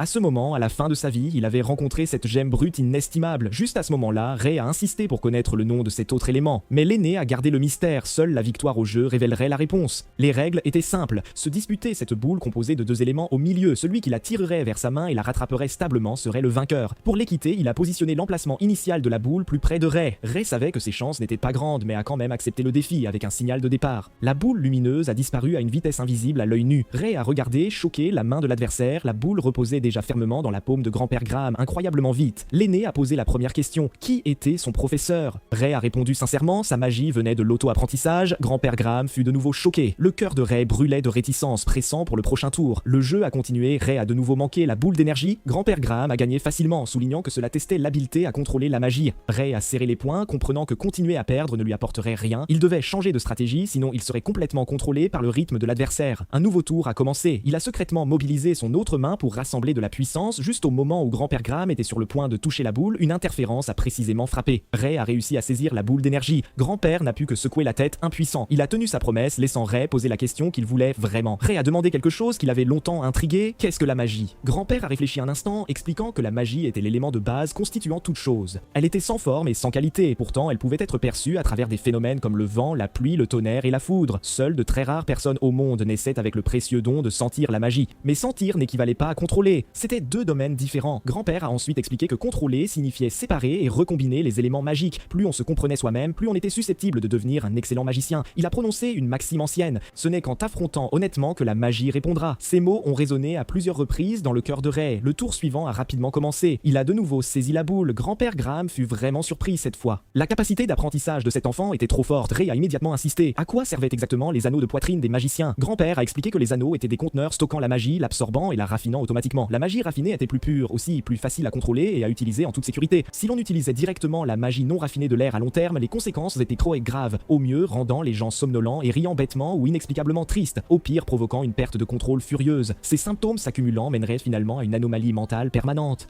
Le visage irritable de Cédric a traversé l'esprit de Ray, les émotions et la magie non raffinée pouvaient-elles s'influencer mutuellement, se dévorant l'une l'autre? Cela expliquait aussi pourquoi il n'était pas affecté, parce qu'il avait autrefois de faibles émotions. Il a timidement demandé si quelqu'un pouvait être immunisé contre l'empoisonnement en utilisant directement la magie aérienne. Grand-père a admis n'avoir jamais vu cela, mais ce serait très terrifiant, car la magie aérienne était infiniment inépuisable, les utilisateurs auraient des possibilités infinies. Juste à ce moment-là, grand-père a soudainement changé de sujet, demandant à Ray s'il avait des rêves. Le regard de Ray s'est assombri, les visages de ses ennemis et de ses amis disparus refaisant surface dans son esprit. Il a tout répondu à voix basse qu'il avait des gens qu'il voulait tuer et aussi des gens qu'il voulait sauver. Cette réponse a rendu grand-père silencieux un instant. Puis, il a solennellement demandé à Ray s'il voulait apprendre la magie de lui. Le cœur de Ray s'est instantanément rempli de vigilance et d'innombrables questions. Un magicien à 4 anneaux, pourquoi enseigner à un orphelin des rues? Mais grand-père a semblé voir à travers ses doutes, disant chaleureusement qu'il ne demandait rien en retour. Ray a lutté un instant, finalement sa soif de pouvoir a tout submergé. Ray a hoché la tête en signe d'accord. Grand-père a montré un sourire satisfait, puis a appelé Blonica. La jeune fille derrière la porte a sursauté, rougissant en se défendant de ne pas écouter aux portes. Grand-père a exprimé sa compréhension, la faisant s'asseoir avec eux. Il allait parler de la connaissance concernant l'arc-en-ciel. L'arc-en-ciel était une légende transmise à travers les âges, d'innombrables personnes le cherchant. Concernant sa véritable identité, les opinions variaient, mais tous les récits avaient un consensus. On disait que quiconque trouverait l'arc-en-ciel deviendrait une existence rivalisant avec le divin. Ray l'a immédiatement associé à ce magicien monocle. Belonica était sur le point de poser une question. Une pierre a soudainement brisé la fenêtre, le rocher volant droit sur Belonica. La jeune fille était complètement pétrifiée de peur, figée sur place. Au moment critique, une main a fermement attrapé la pierre volante. Ray a tenu Belonica serrée dans ses bras, bloquant tout danger. Elle a regardé, choquée, les yeux écarquillés, voyant du verre brisé réellement suspendu en plein air. Choqué dans son cœur, cela pouvait-il être la légendaire magie du vent? Pourtant, l'expression de Ray était terriblement sombre, la rage bouillonnant dans ses yeux. Il avait déjà clairement donné suffisamment d'avertissements. Il semblait que ces gens ne renonceraient toujours pas à l'acte de propriété de la librairie. Grand-père Graham l'a remercié de nouveau, sa voix pleine d'excuses. Sans sa grave maladie, cela aurait dû être son fardeau à porter. Il a demandé à Bolognaca de soigner d'abord la blessure sur la main de Ray. Bolognaca a traité sa blessure, puis l'a soigneusement bandée, craignant profondément que cela ne laisse une vilaine cicatrice. Mais Ray pensait que laisser une cicatrice pourrait le rendre plus viril. Grand-père Graham lui a doucement rappelé de ne plus utiliser la magie aérienne. Après le bandage, Ray a demandé combien de temps le harcèlement avait duré. Grand-père a soupiré, disant que cela faisait déjà plus d'un mois, quelqu'un devait être derrière tout ça. Ray a demandé s'il comptait vraiment abandonner. Les yeux de grand-père étaient pleins de lutte et de réticence, il n'avait jamais pensé à vendre. Il y a 6 mois, la librairie a ouvert. Belonica a amené ses frères pour livrer des fleurs, souriant brillamment. À l'époque, il était plein d'attentes pour la recherche et l'héritage, mais son état est devenu de plus en plus grave. La librairie dépendait maintenant entièrement de sa petite fille. S'il mourait, une librairie avec seulement des enfants deviendrait une proie parfaite. Alors, mieux valait fermer boutique tôt, organiser un avenir pour les enfants. Belineka, qui nettoyait, a entendu ces mots et s'est complètement figée. Elle a soudainement interrompu en criant avec excitation, pas question. Cette librairie était le rêve de grand-père depuis l'enfance, absolument impossible de la vendre. Grand-père l'a doucement réconfortée. Les choses ne se passent pas toujours comme on le souhaite dans la vie. Les larmes ont jailli, elle a pleuré qu'elle ne voulait pas. Elle ne voulait pas voir la librairie fermée, encore moins que grand-père disparaisse. Les yeux de grand-père se sont aussi humidifiés, une magie rose a rempli l'air. Ray a tranquillement observé tout cela. Une pluie noire et sinistre est de nouveau tombée dehors par la fenêtre. Grand-père est tombé dans un sommeil profond au milieu de la somnolence. Blanica a expliqué que grand-père souffrait du syndrome du sommeil éternel. Maintenant, il ne pouvait se réveiller que 2 ou 3 heures par jour. Elle a levé la tête, forçant un sourire, s'arrangeant pour que Ray revienne demain. Ray a mis l'imperméable de Blanica, se préparant à partir. Blanica lui a doucement dit au revoir, mais Ray s'est soudainement souvenu d'une autre fille qui aimait pleurer, Joséphine. Bien qu'il ne sache pas comment réconforter, il savait qu'il devait dire quelque chose. Alors il s'est retourné, disant d'une voix raide: « Ne t'inquiète pas, tout sera résolu. » Bolognaca s'est figé, les larmes ont de nouveau coulé de manière incontrôlable. table. Elle a essuyé ses larmes en le remerciant, la voix étranglée. Ray a marché sous la pluie, réfléchissant à l'endroit où se trouvaient ses assaillants. Ce quartier était le territoire du gang de Jep. Il semblait que ces gens d'avant étaient aussi leurs subordonnés. Avec la pluie noire qui tombait, ils étaient probablement tous retournés à leur repère. Il a changé de plan, il a décidé de trouver Philippe en premier. Il avait entendu dire que Philippe avait des liens avec d'autres groupes, peut-être pourrait-il faciliter des introductions. Presque arrivé, il s'est soudainement arrêté net. Le groupe rassemblé devant était en fait les subordonnés de Cédric. Il s'est caché dans l'ombre, les entendant se plaindre que le capitaine n'avait pas encore fini. Suivant leur ligne de mire, la personne dans le conteneur d'expédition était Cédric lui-même. Il battait quelqu'un et cette silhouette était la pupille de Ray s'est soudainement rétrécie, voyant clairement la personne couverte de sang sur le sol. C'était Philippe qu'il cherchait. Ses lunettes avaient disparu depuis longtemps. Cédric a juré, l'anneau sur son articulation brillant froidement. Chaque fois qu'il voyait des gens comme Philippe, il ne pouvait pas contrôler sa rage. Juste à ce moment-là, des cris continus de subordonnés sont venus de derrière lui. Cédric s'est retourné, choqué, ne voyant que Ray défoncer la porte et entrer. Ray est entré dans le conteneur, appelant froidement son nom. Cédric a vu de qui il s'agissait et a en fait souri, son ton joueur, alors qu'il demandait si Ray avait aussi des affaires avec ce gamin. Et sous ses pieds, Philippe était déjà méconnaissable. Ray n'était pas quelqu'un qui accordait beaucoup d'importance aux sentiments. Pourtant, il se souvenait fermement de l'aide que les autres lui avaient apportée. Son principe était simple, rendre l'appareil sans faute. Voyant cela, Cédric s'est moqué de lui, demandant s'il était impatient de se battre tout de suite. Ray a vivement détecté que l'adversaire avait changé. Son conteneur magique s'était clairement étendu. L'éclat de cet anneau était aussi plus vif et éblouissant qu'avant. Ray a calmement expliqué qu'il n'était pas là pour se battre, il avait juste entendu le tumulte. Il a demandé pourquoi l'autre était si brutal avec Philippe. Ce n'est qu'alors que Cédric a réalisé qu'ils se connaissaient. Il a deviné que Philippe avait aussi proposé une étrange coopération à Ray, puis il a soudainement éclaté, exprimant sa haine pour ces parasites qui ne faisaient que s'accrocher au fort.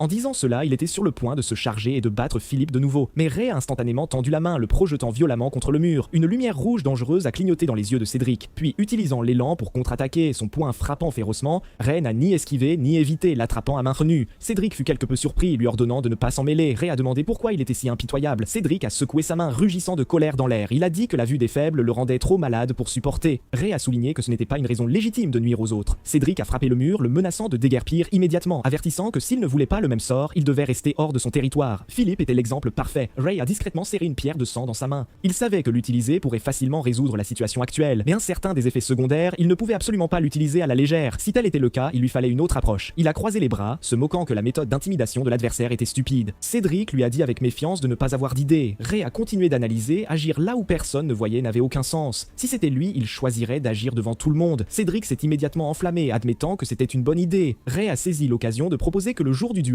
était le moment parfait, car les 49 forts du district s'y rassembleraient tous. Cédric était tenté, mais craignait que Philippe ne s'enfuit à mi-chemin. Ray l'a assuré de ne pas s'inquiéter, il amènerait personnellement la personne. Cédric a souri, sentant qu'il ne semblait pas être quelqu'un qui romprait ses promesses. Il a ouvert la porte, se préparant à partir, mais a laissé une dernière menace, avertissant Ray que s'il osait laisser Philippe s'échapper, il devrait remplacer Philippe et mourir. Seuls Ray et Philippe, mourants, sont restés dans la pièce. Ray s'est précipitamment accroupi pour vérifier son état. Philippe tremblait de partout, sa gorge ne produisant que des gémissements rauques. Ray a froncé les sourcils, réalisant que les blessures étaient pires qu'imaginé. Tard dans la nuit, Chris a été surpris par des coups soudains. Cependant, l'instant où il a ouvert la porte, il était trop choqué pour fermer la bouche. Ray se tenait à la porte, portant Philippe couvert de sang sur son dos, haletant, utilisant ses dernières forces pour chercher de l'aide. La pluie noire et sinistre continuait de tomber. Ray s'est assis seul devant la chambre d'hôpital, attendant jusqu'à ce que quelqu'un sorte lui disant que Philippe s'était enfin réveillé. Il est entré dans la pièce, trouvant l'état de Philippe meilleur qu'imaginé. Philippe l'a remercié avec optimisme de lui avoir sauvé la vie. Ray a demandé la raison de l'attaque de Cédric. Philippe a expliqué qu'il cherchait de nouveaux emplacements de magasins quand il l'a rencontré. Ray a souligné que c'était audacieux, contrairement à son style timide habituel. Philippe a admis qu'il n'avait du courage que lorsqu'il gagnait de l'argent.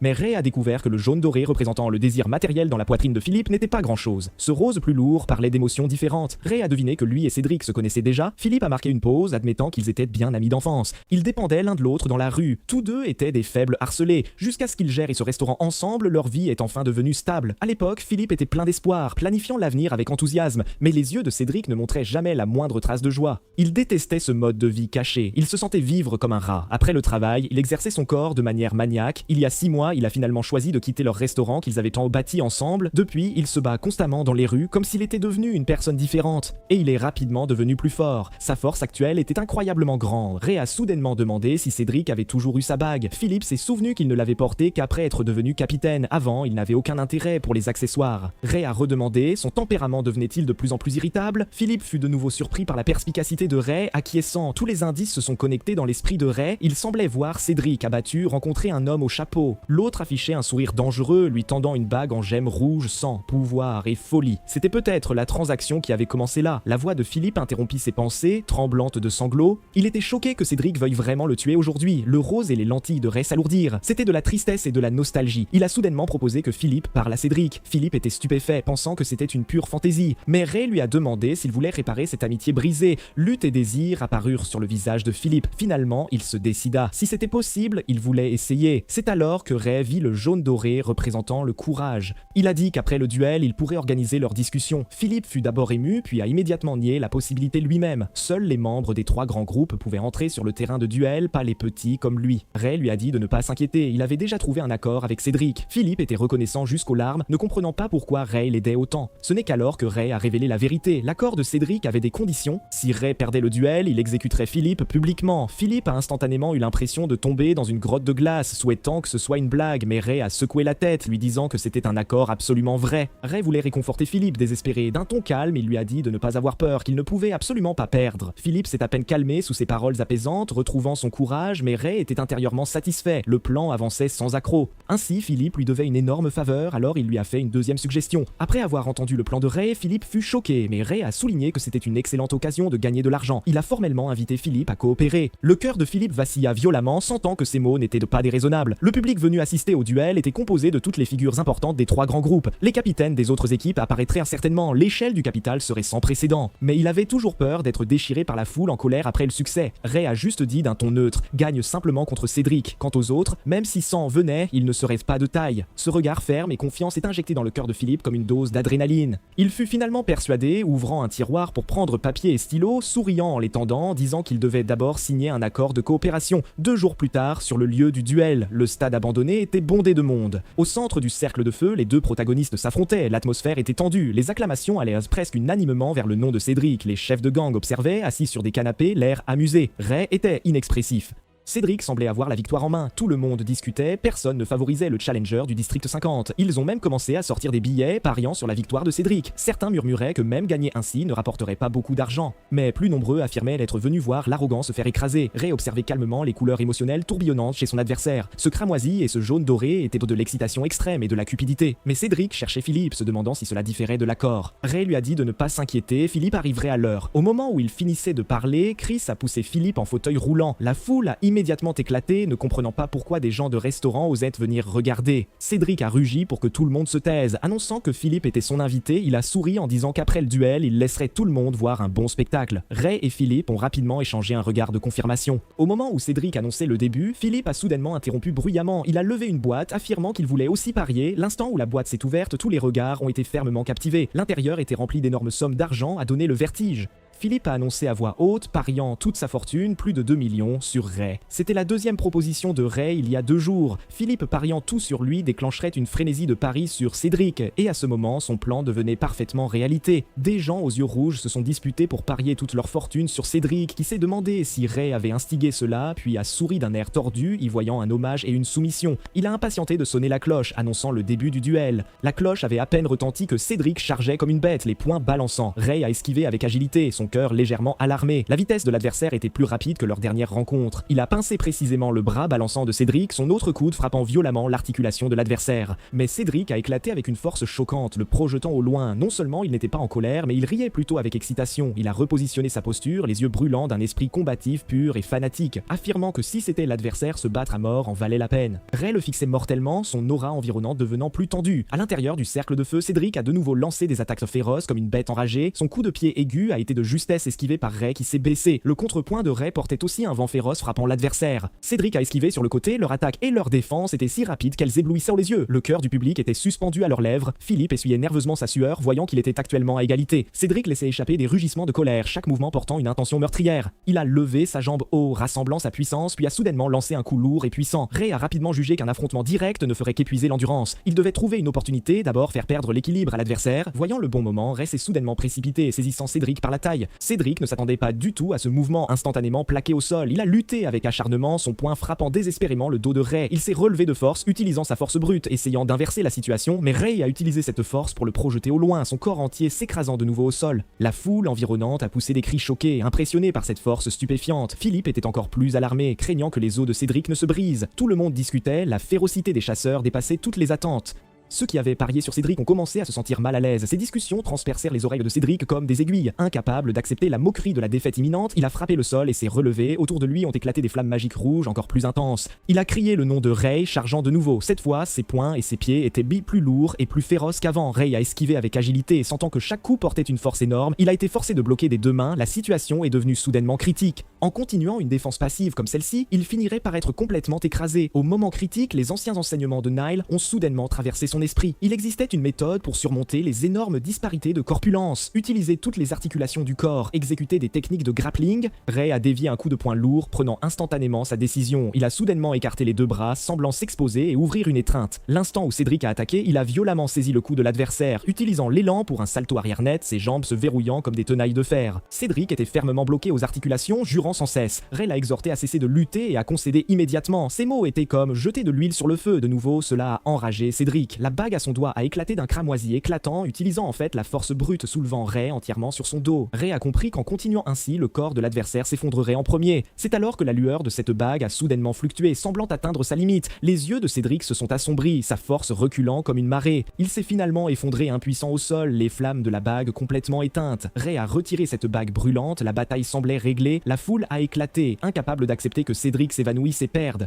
Ils ont commencé à s'inquiéter de leur pari massif. Ray a jugé que l'adversaire avait temporairement perdu sa mobilité. Philippe s'est approché en fauteuil roulant, anxieux, mais Ray avait déjà agi. Il a arraché la boîte d'argent des mains des préposés, annonçant qu'il garderait temporairement l'argent de l'appât. Cependant, Cédric a laissé échapper un rugissement de refus à ce moment. Il a chancelé en se relevant, refusant d'admettre la réalité de la défaite, tremblant en déclarant qu'il n'avait jamais été faible, n'avait jamais perdu un combat. Mais une canette vide l'a alors frappé à la tête, faisant couler de l'alcool. Des ordures et des insultes lui sont tombées dessus comme des gouttes de pluie, l'accusant d'avoir fait perdre de l'argent aux gens. Cédric a tremblé violemment de tout son corps, une lumière rouge dangereuse refaisant surface dans ses yeux. Il sentait d'innombrables yeux rouges sans le mépriser. Sous les regards choqués de tous, il a saisi à main nue un baril de feu en flammes. Philippe a senti que quelque chose n'allait pas, criant d'urgence de l'arrêter, mais le baril de feu avait déjà été violemment lancé vers les sièges bondés du public. Allez tous mourir, a-t-il ri hystériquement. Des flammes féroces se sont propagées de manière explosive, la foule se dispersant pour fuir. Cédric se tenait au centre de la mer de feu, comme complètement fou. Il riait follement sur place. Il a utilisé ses dernières forces pour crier comme pour prouver son existence. Dès qu'il a fini, il a complètement perdu connaissance, s'effondrant au sol. Ray a observé tout cela froidement, pesant rapidement le pour et le contre dans son cœur. S'il risquait de le secourir, Philippe et lui pourraient tous deux périr dans les flammes. Il s'est résolument retourné, décidant de quitter cet enfer en ruine. Cependant, le cri de Philippe l'a cloué sur place comme un clou. Ray s'est retourné, incrédule, voyant Philippe traîner désespérément Cédric. Philippe a utilisé toutes ses vertébrales et ses forces, voulant traîner son ami inconscient vers le fauteuil roulant. Ce corps mince et ce lourd fardeau formaient un contraste cruel. Ray s'est approché, sa voix portant de l'incompréhension et une trace de froideur. Ce n'est qu'alors que Philippe a découvert qu'il était toujours là, affichant un sourire amer sur son visage. Ray ne pouvait pas comprendre ce comportement quasi suicidaire. 2 jours auparavant, Cédric avait failli battre Philippe à mort. Philippe tremblait de tout son corps, ouvrant finalement la bouche pour lui demander de l'aide. Ray a finalement soupiré, tendant la main pour aider à déplacer la personne sur le fauteuil roulant. Il a ensuite demandé, même en fauteuil roulant, où pourrait-il s'échapper. Mais Philippe a dit à Ray de prendre Cédric et de partir. Il était prêt à abandonner tout l'argent qu'il avait gagné en guise de paiement, disant même que si Ray ne pouvait prendre qu'une seule personne, c'était bien aussi. Cette magie jaune qui l'entourait semblait la manifestation de sa détermination. Le visage de Niles avant sa mort est soudainement apparu clairement devant ses yeux. Les derniers marmonnements de cet homme lui disaient aussi d'aller quelque part de mieux. Ray n'a pas pu s'empêcher d'insister. Quel bénéfice cela pouvait-il bien apporter? Mais Philippe a secoué la tête, disant qu'il ne le faisait pas pour des bénéfices. La raison était si simple que Ray ne pouvait pas la comprendre, parce qu'ils étaient amis. Juste à cause du mot ami, cela valait la peine de parier sa vie. Ces 2 mots étaient comme une clé, ouvrant les vannes de sa mémoire. Les visages souriants de ses enfants du passé ont émergé un par un. Sa sœur lui a gardé de la nourriture, souriant en disant que c'était parce qu'il était un ami. Son frère voulait aussi lui en donner, disant aussi qu'il était un ami. Les enfants ont réparé son imperméable usé, les yeux pleins de sincérité. Niles s'occupait de lui comme un frère, disant que c'était parce qu'il était comme un jeune frère. Le plus profond fut cette nuit enneigée où ils ont utilisé des médicaments coûteux pour le sauver. Demandant s'il savait pourquoi, la réponse était simplement « parce que nous sommes amis ». Ces mots semblaient à portée de main, pourtant toujours séparés par une couche de brume. Peu importe comment il tendait la main, il ne pouvait pas vraiment en saisir le sens. Comme cette nuit pluvieuse où tout le monde l'avait quitté. Il ne comprenait pas pourquoi ils préféraient tous supporter à leur place. Philippe ressentait-il la même chose en ce moment? Il a finalement pris le fauteuil roulant, mais ils avaient maintenant maintenant manqué le meilleur moment pour s'échapper. Il a soudainement retiré son propre manteau, le déchirant simplement en deux, puis a invoqué l'élément eau, imbibant complètement le tissu. Philippe a regardé, stupéfait, assistant enfin à l'existence de la magie de première main. Il a rapidement couvert sa bouche et son nez avec le tissu mouillé, l'espoir se rallumant dans son cœur. Peut-être pourrait-il utiliser cette magie pour ouvrir un chemin éteignant les feux tout en s'échappant. Mais Ray semblait lire dans ses pensées, éteignant directement cette fantaisie. La magie n'était pas infinie, l'urgence était de répondre à sa question. Il a demandé que signifiaient exactement les amis. Philippe a regardé les flammes qui approchaient, trouvant cette discussion absurde en ce moment. Mais sous le regard insistant de Ray, il n'a pu que s'efforcer d'organiser ses mots. Il a dit que les amis n'étaient pas seulement des gens que l'on connaissait depuis un certain temps, mais surtout des gens que l'on aiderait inconditionnellement et à qui l'on pourrait ouvertement demander de l'aide. Dans cette situation désespérée, Ray a demandé à Philippe s'il le regretterait, mais Philippe a fermement secoué la tête, sans hésitation dans les yeux, juste parce que l'autre était Cédric, alors il voulait le protéger. Ray a murmuré, répétant ces mots « protéger quelqu'un ». Avant qu'il ne finisse, des bruits de rupture terrifiants sont venus d'en haut. Une épaisse barre d'acier enveloppée de flammes s'est soudainement écrasée sur eux. Leurs pupilles se sont rétrécies, l'ombre de la mort les a instantanément enveloppés. Ray a pensé, cette fois je ne peux vraiment pas esquiver, mais son humeur actuelle différait complètement de cette nuit de vengeance. À l'époque, il était plein de haine, ne voulant que tuer le golem. Il pensait que c'était juste rembourser une dette aux enfants morts, mais ce n'est que maintenant qu'il a vraiment vu clairement son propre cœur. Il voulait protéger ces moments quotidiens partagés et cette chaleur. L'instant où sa volonté s'était levée, une lumière blanche pure a soudainement jailli de sa paume. Il a levé la main vers le ciel, une puissance pure jaillissant comme une source. Une barrière blanche, massive et solide, s'est instantanément condensée dans l'air. La barre d'acier et les flammes féroces ont frappé durement le mur de lumière résonnant. Philippe a regardé stupéfait, trop choqué pour parler. Ray lui-même était aussi plein de surprise, ne s'attendant pas à pouvoir réussir. Il s'est retourné, instruisant Philippe de rester en place et de ne pas bouger, puis a couvert de sa main la jambe blessée de Philippe. Une douce lumière blanche a coulé, la blessure a en fait guéri à une vitesse visible. La douleur intense de Philippe s'est dissipée, il trouvait cela incroyable. Après s'être rétabli, il l'a remercié à plusieurs reprises. Il a juré de se souvenir à jamais de cette grâce de les avoir sauvés, lui et Cédric. Ray semblait calme en surface, mais calculait intérieurement ses futurs plans. Il avait besoin de leur aide et voulait tester les limites de la magie. Philippe a demandé comment il devait ensuite quitter cette mer de feu, mais Ray a dit qu'il n'était pas nécessaire de sortir, juste d'attendre que le feu s'éteigne. À ce moment, Cédric était toujours inconscient. À l'extérieur de la base, une masse sombre de gens est tombée dans un silence de mort désespéré. Leur maison était brûlée, le sort de leur chef inconnu, la route à suivre complètement incertaine. Les chefs des deux autres organisations se moquaient joyeusement sur le côté. Ils ont tout attribué aux actions imprudentes de Cédric, puis se sont retournés et sont partis comme si cela ne les concernait pas. Les subalternes tremblaient de rage, mais étaient impuissants à réfuter. Chris s'est agenouillé à la sortie, tombant dans un profond auto-reproche et pleurant. Il détestait avoir abandonné Philippe blessé pour fuir seul. À travers des larmes floues, il a vu les flammes de la sortie s'éteindre progressivement. Cependant, des pas clairs et réguliers sont venus de la fumée. Une paire de pieds a traversé l'épaisse fumée, apparaissant d'abord à la vue de tous. Les yeux de Chris se sont écarquillés, pointant du doigt de manière incohérente. La silhouette de Ray est sortie tranquillement de la fumée noire. La foule a instantanément éclaté, n'osant pas croire ses yeux. Encore plus choquant, Philippe poussait Cédric, le suivant de près. Ray est resté immobile, son regard balayant la foule choquée. Il a dit que si quelqu'un refusait encore de l'accepter et voulait se battre, il les affronterait tous. Dans un silence de mort, deux personnes se sont d'abord agenouillées, baissant la tête. Immédiatement après, la troisième, la quatrième, se propageant comme des vagues. Finalement, tout le monde s'est agenouillé uniformément devant Ray. Le soleil couchant le dorait comme un roi triomphant. Près de la fenêtre du restaurant de Philippe, plusieurs enfants se sont regroupés nerveusement. Ils ont vu une masse sombre de gens affluer vers le restaurant. Ray s'est arrêté à la porte, donnant des ordres d'attente à la foule derrière lui. Il se préparait à entrer seul, mais Philippe l'a appelé. Philippe s'est retourné, regardant Chris tremblant derrière la foule. Chris a été surpris. La honte et la peur lui ont donné envie de se cacher. Il s'est étouffé et s'excusant, se repentant d'avoir fui seul sur les lieux de l'incendie. Philippe a dit qu'il ne l'avait jamais blâmé. Ce serait pour toujours leur maison. Chris n'a plus pu se retenir, se jetant dans ses bras en pleurant bruyamment. Philippe l'a serré, demandant à Ray si Chris pouvait entrer avec eux. Il a accepté nonchalamment, laissant Philippe décider par lui-même. Philippe l'a remercié, louant sa grande ouverture d'esprit. Les subalternes derrière chuchotaient. Cela signifiait-il qu'il avait aussi une opportunité? Philippe, entendant ces chuchotements, n'a pu s'empêcher de laisser ses lèvres se relever légèrement. La porte s'est refermée derrière tout le monde, isolant temporairement l'atmosphère tendue. Les enfants à l'intérieur les ont immédiatement entourés, posant des questions tous en même temps. Philippe a dit à tout le monde de dégager le passage d'abord. L'urgence était de soigner les blessés. En regardant Cédric inconscient, il s'est inquiété de la façon de le monter au deuxième étage. Mais Ray s'était déjà approché, se penchant directement pour soulever la personne avec assurance. Ses mouvements étaient nets et efficaces, laissant Philippe momentanément stupéfait. Après avoir installé Cédric dans la salle médicale, Philippe a enfin eu l'occasion de poser la question longtemps réprimée. Il a prudemment abordé la scène choquante vue à l'arène. La réponse de Ray fut simple et directe, admettant qu'il pouvait utiliser la magie. Philippe a immédiatement compris que l'autre ne voulait pas trop discuter de ce secret. Ray est passé aux affaires, demandant de régler d'abord clairement l'argent des paris. Les chiffres qu'il a rapportés étaient précis et rapides, surprenant quelque peu Philippe. Puis Ray a poussé une pile d'argent, proposant une nouvelle commission. Il espérait que Philippe aiderait à trouver une nouvelle base. Philippe a remonté ses lunettes, son expression devenant sérieuse. Il a accepté d'aider à chercher et à fournir des articles, mais a refusé l'argent. Il croyait que cette distribution était injuste car tout le mérite revenait à Ray. Les deux se sont renvoyés l'argent. Ray ne pouvait pas comprendre son insistance. l'existence. Il est soudainement tombé silencieux, faisant serrer le cœur de Philippe. Mais Ray observait les couleurs magiques qui l'entouraient. Ce blanc représentant la peur et l'anxiété dépassait de loin le jaune. Il a directement demandé si Philippe s'inquiétait pour lui. Philippe a nié à la hâte, trouvant cette pensée simplement absurde. À son avis, Ray était l'existence la plus formidable du district 49. Il a changé son explication, affirmant qu'il s'agissait d'un investissement pour Ray. Cette justification a enfin éclairé Ray qui a acquiescé. À cet instant précis, un enfant a fait irruption, paniqué. Jippa et Lawson, avec tous leurs subordonnés, bloquaient l'entrée du restaurant. Philippe comprit instantanément, c'était des hyènes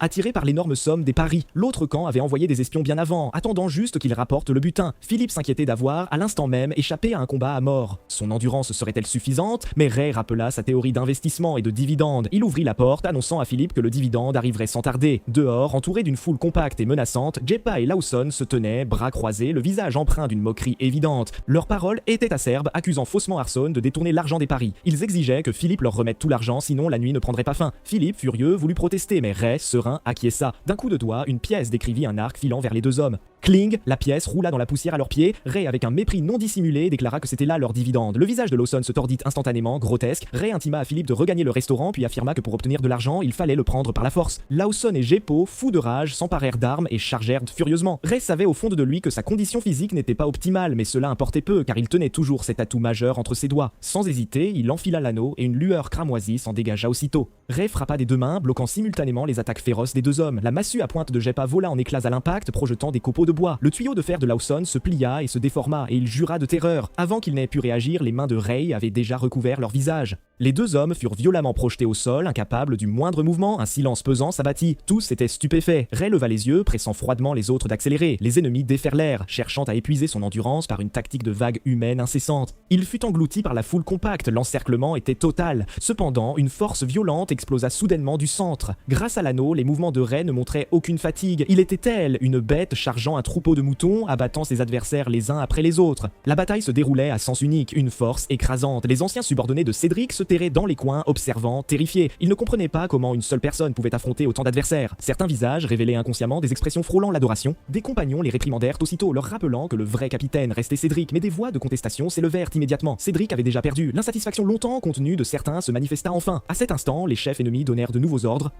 Il prévoyait de se scinder en deux groupes pour attaquer directement la porte vulnérable du restaurant. Ray perçut instantanément l'intention de l'adversaire. Il vit plusieurs personnes déjà foncer vers la porte. La situation était critique, mais il ne pouvait être partout à la fois. Il prit une profonde inspiration, absorbant la magie rouge diffuse dans son corps. Une puissance encore plus violente déferla dans ses vaisseaux. Il hurla des ordres, comme fou, gardez cette porte pour moi. Ce rugissement furieux explosa tel le tonnerre aux oreilles de tous. Une scène miraculeuse se produisit. Les anciens subordonnés de Cédric se mirent réellement en mouvement. Ils se figèrent un instant, puis obéirent frénétiquement à l'ordre du chasseur. Deux groupes de personnes s'affrontèrent aussitôt, se battant devant la porte. Les assaillants, choqués, demandèrent pourquoi ils aidaient un étranger. Leur réponse fut des poings, des pieds et des rugissements encore plus féroces. À l'étage, Philippe et les enfants, tendus, étaient collés à la fenêtre. Les enfants n'arrivaient pas à croire que les hommes de Cédric puissent réellement aider. C'est alors que Philippe fut témoin d'une scène glaçante. Plusieurs ennemis soulevèrent une massive colonne de fer, fonçant vers la porte. Cet élan suffisait à détruire complètement l'entrée fragile. Les gardes devant la porte esquivèrent frénétiquement. La colonne de fer siffla vers eux. La joie sauvage de la victoire illuminait déjà les visages des assaillants, des acclamations prêtes à jaillir. Cependant, les acclamations s'interrompirent, brusquement se muant en halètement terrifié. Ray avait, on ne sait comment, déjà jailli devant la porte, utilisant son corps pour bloquer l'impact. Il s'appuyait uniquement sur sa propre force pour résister à cette lourde colonne de fer. Les ennemis hurlaient de folie, tentant de l'écraser par le nombre. Ray grogna sourdement, canalisant toute sa magie dans ses deux bras. L'impasse ne dura que quelques secondes avant que l'équilibre des forces ne commence à basculer. Sous les regards horrifiés de tous, Ray renversa la situation. Il saisit la colonne de fer, utilisant une force terrifiante pour projeter au loin les hommes à l'autre extrémité. La colonne de fer s'écrasa au sol. Les ennemis restants tremblaient de peur. Les yeux de Ray brillaient d'une lumière féroce, condensant ses dernières forces. Les ennemis restants s'effondrèrent par complètement, hurlant en se dispersant dans la fuite. Ray resta immobile, sachant au fond de lui qu'il avait atteint ses limites. À cet instant, des acclamations assourdissantes jaillirent de toutes parts. Les gens criaient fanatiquement son nom, l'appelant respectueusement Seigneur Chasseur. Il vit chaque poitrine bouillonner de jaune et de rouge passionné. C'était la première fois qu'il percevait si clairement ces couleurs émotionnelles inconnues. Bien qu'il ne comprît pas encore tout à fait, ce sentiment ne semblait pas si mal. Philippe se fraya un chemin dans la foule, courant vers lui par derrière, inquiet.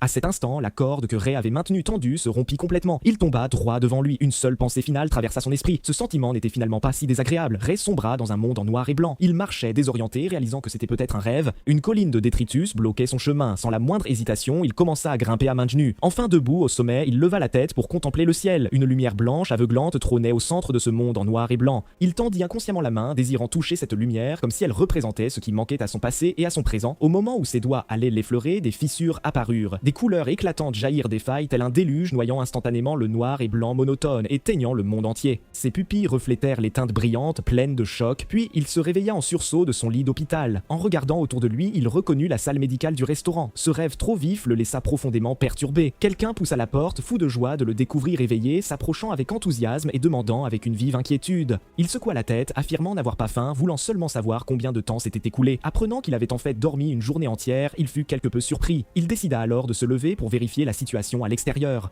Du couloir du deuxième étage, il surplombait le hall qui était parfaitement ordonné. Les gens discutaient du travail du lendemain dans le district 6. Il comprit aussitôt que Philippe avait tout géré. C'est alors que plusieurs anciens voyous s'approchèrent, un peu maladroitement. Ils tapotèrent leurs muscles, désireux d'aider aux tâches physiques. Les membres du restaurant acceptèrent avec plaisir cette bonne volonté. En les voyant porter des cartons ensemble, l'atmosphère était étonnamment harmonieuse. Le regard de Ray balaya les poitrines de ces voyous. Une brume bleu-gris y persistait, symbole de leur culpabilité. En descendant les escaliers, il fut aussitôt repéré et encerclé. Tous parlaient en même temps, exprimant leur inquiétude et leur admiration. Certains commencèrent de même à poser d'étranges questions très personnelles. Alors qu'il se sentait impuissant, un cri déchira le tumulte. Tous tournèrent la tête et virent Cédric jaillir de l'infirmerie, un scalpel étincelant fermement serré dans sa main, son regard fou fixé sur Ray fonçant droit sur lui. Des gardes tentèrent de l'arrêter, mais Ray calmement leur intima de reculer. Cédric rugit, bondissant des escaliers. Ray resta immobile, le fixant du regard. La pointe de la lame s'arrêta brusquement, à peine effleurant sa peau. La main de Cédric tremblait violemment. Il continuait de jurer avec rage, affirmant qu'il tuerait Ray. Ray tendit soudain la main, saisissant son poignet tremblant, puis guida la pointe de la lame vers son propre cou. Dans sa vision, la magie de Cédric était d'une clarté absolue. Sans la moindre trace de rouge intense et meurtrier, il ne voulait absolument pas tuer. Cédric, comme démasqué, secoua violemment sa main. Désespéré, il tourna la lame, la pointant vers sa propre gorge. Tous les présents eurent le cœur serré. Ray réagit avec une rapidité fulgurante. Une lumière magique jaillit. Le scalpel tourbillonna et s'envola de sa main avec un claquement métallique tombant au sol. Ray resserra fermement sa prise sur son poignet. La tentative de suicide de Cédric avait échoué. Ray, d'un ton sans appel, lui intima de le suivre. Ayant appris la nouvelle, Philippe se reprocha la négligence de l'infirmerie. Ray, serein, répondit que cela importait peu car aucun mal réel n'avait été causé. Tandis que Cédric restait, tête baissée, silencieux comme une statue, Philippe, rassemblant son courage, lui demanda s'il voulait vraiment mourir. Cédric ne le nia pas. Les larmes de Philippe faillirent pour déborder. Cédric s'effondra, disant que tous se moqueraient de sa faiblesse. Philippe le réconforta avec urgence, persuadé qu'il pouvait surmonter n'importe quelle difficulté. Ces mots enflammèrent instantanément la rage de Cédric. Il rugit que Philippe ne le comprenait absolument pas. Le regard de Ray se posa vivement sur sa poitrine. Une lumière rouge y scintillait faiblement. La magie s'échappait de son corps à une vitesse anormale. La situation était grave. Il se rappela que Bolognaca avait dit que les pierres de sang rendaient les gens fous. Cédric, toujours en proie à l'émotion, demandait pourquoi il l'avait sauvé. Philippe ne put plus se retenir, criant les mots de son cœur entrecoupés de sanglots. Il affirma avec force que Cédric était son ami le plus cher. Ce mot fit trembler tout le corps de Cédric. Il raconta ses atrocités passées, il l'avait même presque tué, mais Philippe insista qu'il avait ses raisons. Ray observa calmement, découvrant que sa magie était déjà épuisée. Cette rage actuelle ressemblait davantage à un déguisement impuissant, une simple mise en scène. Les émotions de Philippe s'agitèrent aussi, sa voix tremblante. Il supplia Cédric de lui révéler la véritable raison de son comportement. Cédric détourna le visage, lui disant avec obstination de ne plus poser de questions. Philippe s'avança, lui saisit la main et les larmes finirent par couler. Étouffé par l'émotion, il le supplia. « Si tu me considères encore comme un ami, sois honnête. » Cédric serra les dents. Il s'effondra, les souvenirs affluèrent, la chaleur amère d'un morceau de pain partagé, la joie éclairant les yeux de l'autre quand il offrit des lunettes à Philippe. Comment il s'était autrefois tenu la main, riant en se promettant de vivre de belles vies ensemble, et pourtant son moi ultérieur avait battu son meilleur ami jusqu'à l'immobilité. Une culpabilité intense le submergea enfin. Les larmes jaillirent. Il les essuya frénétiquement, murmurant des excuses incohérentes à Philippe. Finalement, il enfouit son visage dans l'étreinte de Philippe, pleurant à chaudes larmes. Une fois les émotions apaisées, Cédric révéla enfin sa haine de soi, si profondément enfouie. Il détestait trop ce moi faible et incompétent, ressentant une colère incomparable. Alors, voyant des compagnons tout aussi faibles au restaurant, il se défoulait sur eux. Il croyait obstinément qu'en s'entraînant désespérément, il pourrait devenir fort. Chaque fois qu'on le provoquait, il acceptait toujours le défi avec un sourire, subissant de misérables défaites. Les gifles de la réalité s'abattaient encore et encore, mais il refusait toujours d'admettre sa défaite et de faire demi-tour. Il se trouvait des excuses, se convainquant d'être différent de ceux qui se contentaient du statu quo, jusqu'à son moment le plus désespéré, où il rencontra cet homme au chapeau. L'homme lui dit qu'il était simplement malade et lui offrit un anneau rouge sang. Après l'avoir enfilé, une puissance incroyable déferla en lui. Il pouvait même soulever de lourds barils de pétrole d'une seule seule main. L'homme lui demanda de bâtir une organisation de 66 personnes.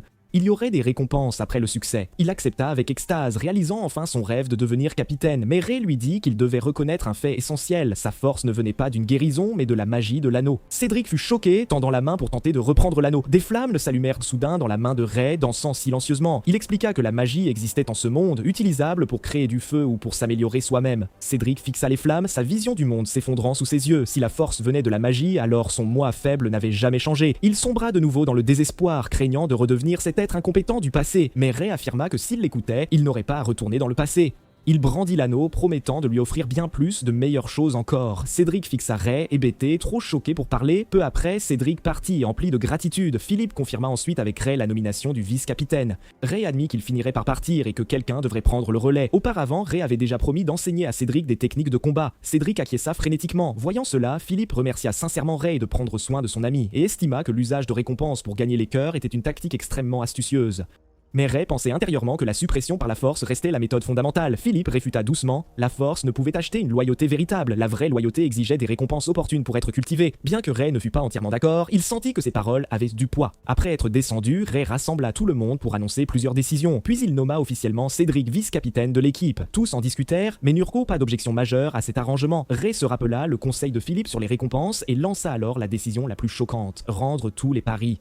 La foule bouillonna instantanément, l'incrédulité et la joie sauvage s'entremêlant. Philippe rappela discrètement qu'il restait 2 captifs à gérer, Jippa et Lawson ligotés tremblèrent de peur. Rey s'approcha d'eux, demandant directement des informations sur la librairie Bellonica. Lawson secoua inconsciemment la tête, niant, tentant de s'en sortir. Le point de Rey lui fit immédiatement comprendre la gravité de la situation. Jippa était terrifié, sans voix, sans attendre d'autres questions, il déballa tout. Il révéla que c'était une commande du propriétaire de l'épicerie du district 3. Rey acquiesça, disant qu'il comprenait, puis saisit les cheveux de Jeppa, le projetant violemment au sol, 1 fois, 2 fois, le sang jaillit du nez de Jeppa. Philippe, observant de côté, fut alarmé. C'était le vrai visage de Rey. Mais il comprit que cette punition publique pouvait à la fois apaiser la colère de la foule et servir de sévère avertissement à Cédric et aux autres. Si tout cela était calculé, Rey était d'un calme terrifiant. Rey lança un ultimatum aux 2 chefs effondrés, leur ordonnant d'utiliser tous les moyens pour ruiner cette épicerie et menaça que si leur camp subissait des pertes, il les traquerait jusqu'à la mort. Les 2 s'effondrèrent au sol, seule une peur sans bornes les habitait. À la tombée de la nuit, les 2 chefs furent emmenés par leurs subordonnés respectifs. L'auberge résonnait de joie, tous étaient plongés dans le bonheur du repas. Quelqu'un découvrit soudain que la silhouette du seigneur chasseur avait disparu sans qu'on sache quand. Rey était assis seul sur le vaste toit, loin du tumulte d'en bas. La définition de Philippe sur l'amitié résonnait dans son esprit. Il se demanda pour la première fois s'il avait déjà eu de vrais amis. Peut-être que seuls les enfants luttant pour survivre sous le pont pouvaient être considérés comme tels. Il aurait aussi voulu considérer Nile, qui était pour lui un père et un professeur, comme un ami. Pourtant, il ignorait si une différence d'âge de plus de 20 ans permettait une telle amitié. Une solitude amère l'enveloppa. Il pensa qu'il ne pourrait probablement plus jamais se faire d'amis. Un monstre d'une autre espèce ne méritait ni compréhension ni lien. C'est alors que la voix de Philippe s'éleva, accompagné de pas. Il portait 2 tasses de chocolat chaud, devinant que Rey apprécierait les boissons sucrées. Rey ne réfuta pas, lui permettant tacitement de s'asseoir à ses côtés. Il prit une gorgée, la douce chaleur émerveilla instantanément ses papilles. La tiédeur dans ses paumes dissipa temporairement la froideur et le vide au fond de son cœur. Le lendemain matin, Philippe partit vers le nord pour explorer la nouvelle base. Rey marchait seul à travers le marché animé. Les voyous des rudeaux l'évitèrent avec crainte l'un après l'autre. Il s'arrêta finalement devant cette librairie familière de Bellineka. Au moment où il poussa la porte, Bellineka accourut, excité. Son ton était plein de reproches, racontant son inquiétude de ces derniers jours face à son absence de nouvelles. Mais l'instant d'après, elle le fixa, les yeux écarquillés, pleines de détresse. Rey retira son chapeau, révélant son visage couvert de cicatrices, mais il déclara d'un ton neutre que ses blessures mineures n'étaient absolument rien. Les larmes de Bellineka jaillirent aussitôt, elle sanglota en protestant. Rey la regarda, cette émotion blanche et chaleureuse dans sa poitrine particulièrement frappante. Il pensa silencieusement que ce blanc était vraiment magnifique, tel un petit soleil réconfortant. C'est alors que Bolognaca s'apprêtait à utiliser la magie pour soigner ses blessures. La faible lumière venait d'apparaître, avant d'être silencieusement dissipée par Rey. Il lui rappela qu'une utilisation excessive de la magie atmosphérique provoquerait un empoisonnement. Blanica se figea. Une chaleur réconfortante, celle d'être prise en charge, envahit son cœur. En montant les escaliers, Rey s'arrêta soudain, posant une étrange question. Il lui demanda si elle le considérait comme son ami. Blanica fut stupéfaite, ne comprenant pas pourquoi il posait cette question si soudainement. Rey expliqua qu'il voulait savoir comment les gens ordinaires définissaient de l'amitié. Le cœur de Blanica fut en proie au conflit. Il était un bienfaiteur qu'il avait sauvé à 2 reprises. La proximité en tant que magicien existait bel et bien, pourtant ils ne se connaissaient que depuis peu. Elle leva les yeux, rencontrant le regard de Rey qui semblait empreint d'attente. Le visage légèrement rougi, elle s'épanouit enfin dans un sourire, répondant affirmativement oui. Mais Rey ne répondit rien. Se retournant pour continuer à monter, Blanica le rattrapa en hâte, le cœur battant, et lui demanda à son tour « Et vous ?» La considérait-il lui aussi comme une amie? Ray se retourna, son regard calme et pénétrant, et donna une brève réponse. Non. Ces deux mots transpercèrent le cœur de Blanica comme des pics à glace. Un sentiment puissant d'avoir été manipulé l'envahit. Son visage devint écarlate. La seconde suivante, un rugissement incontrôlable éclata de la librairie. Devant la porte de la chambre de son grand-père, Blanica se retourna, furieuse, et descendit les escaliers. Ray ne comprenait pas pourquoi elle avait soudainement crié. Il poussa la porte et vit grand-père Graham l'attendre.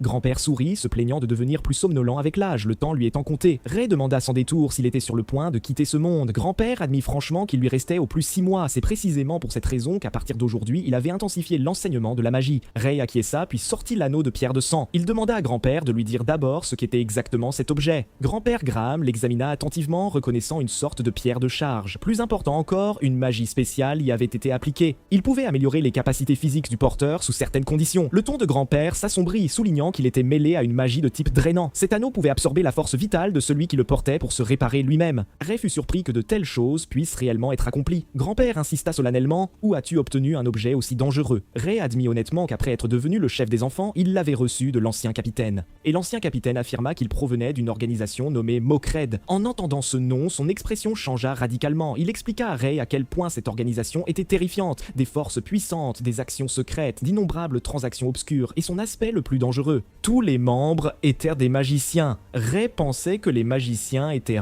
monnaie courante. Grand-père sourit amèrement, déclarant que les membres de Mokred ne craignaient pas l'empoisonnement magique. Ray sentit que quelque chose selon clochait, une partie de l'arc-en-ciel se trouvait entre les mains de Mokred. Cette Le regard regard de de grand-père Ray était au lointain, plus haut point. mentionnant qu'il avait autrefois investi sa jeunesse à la recherche de l'arc-en-ciel.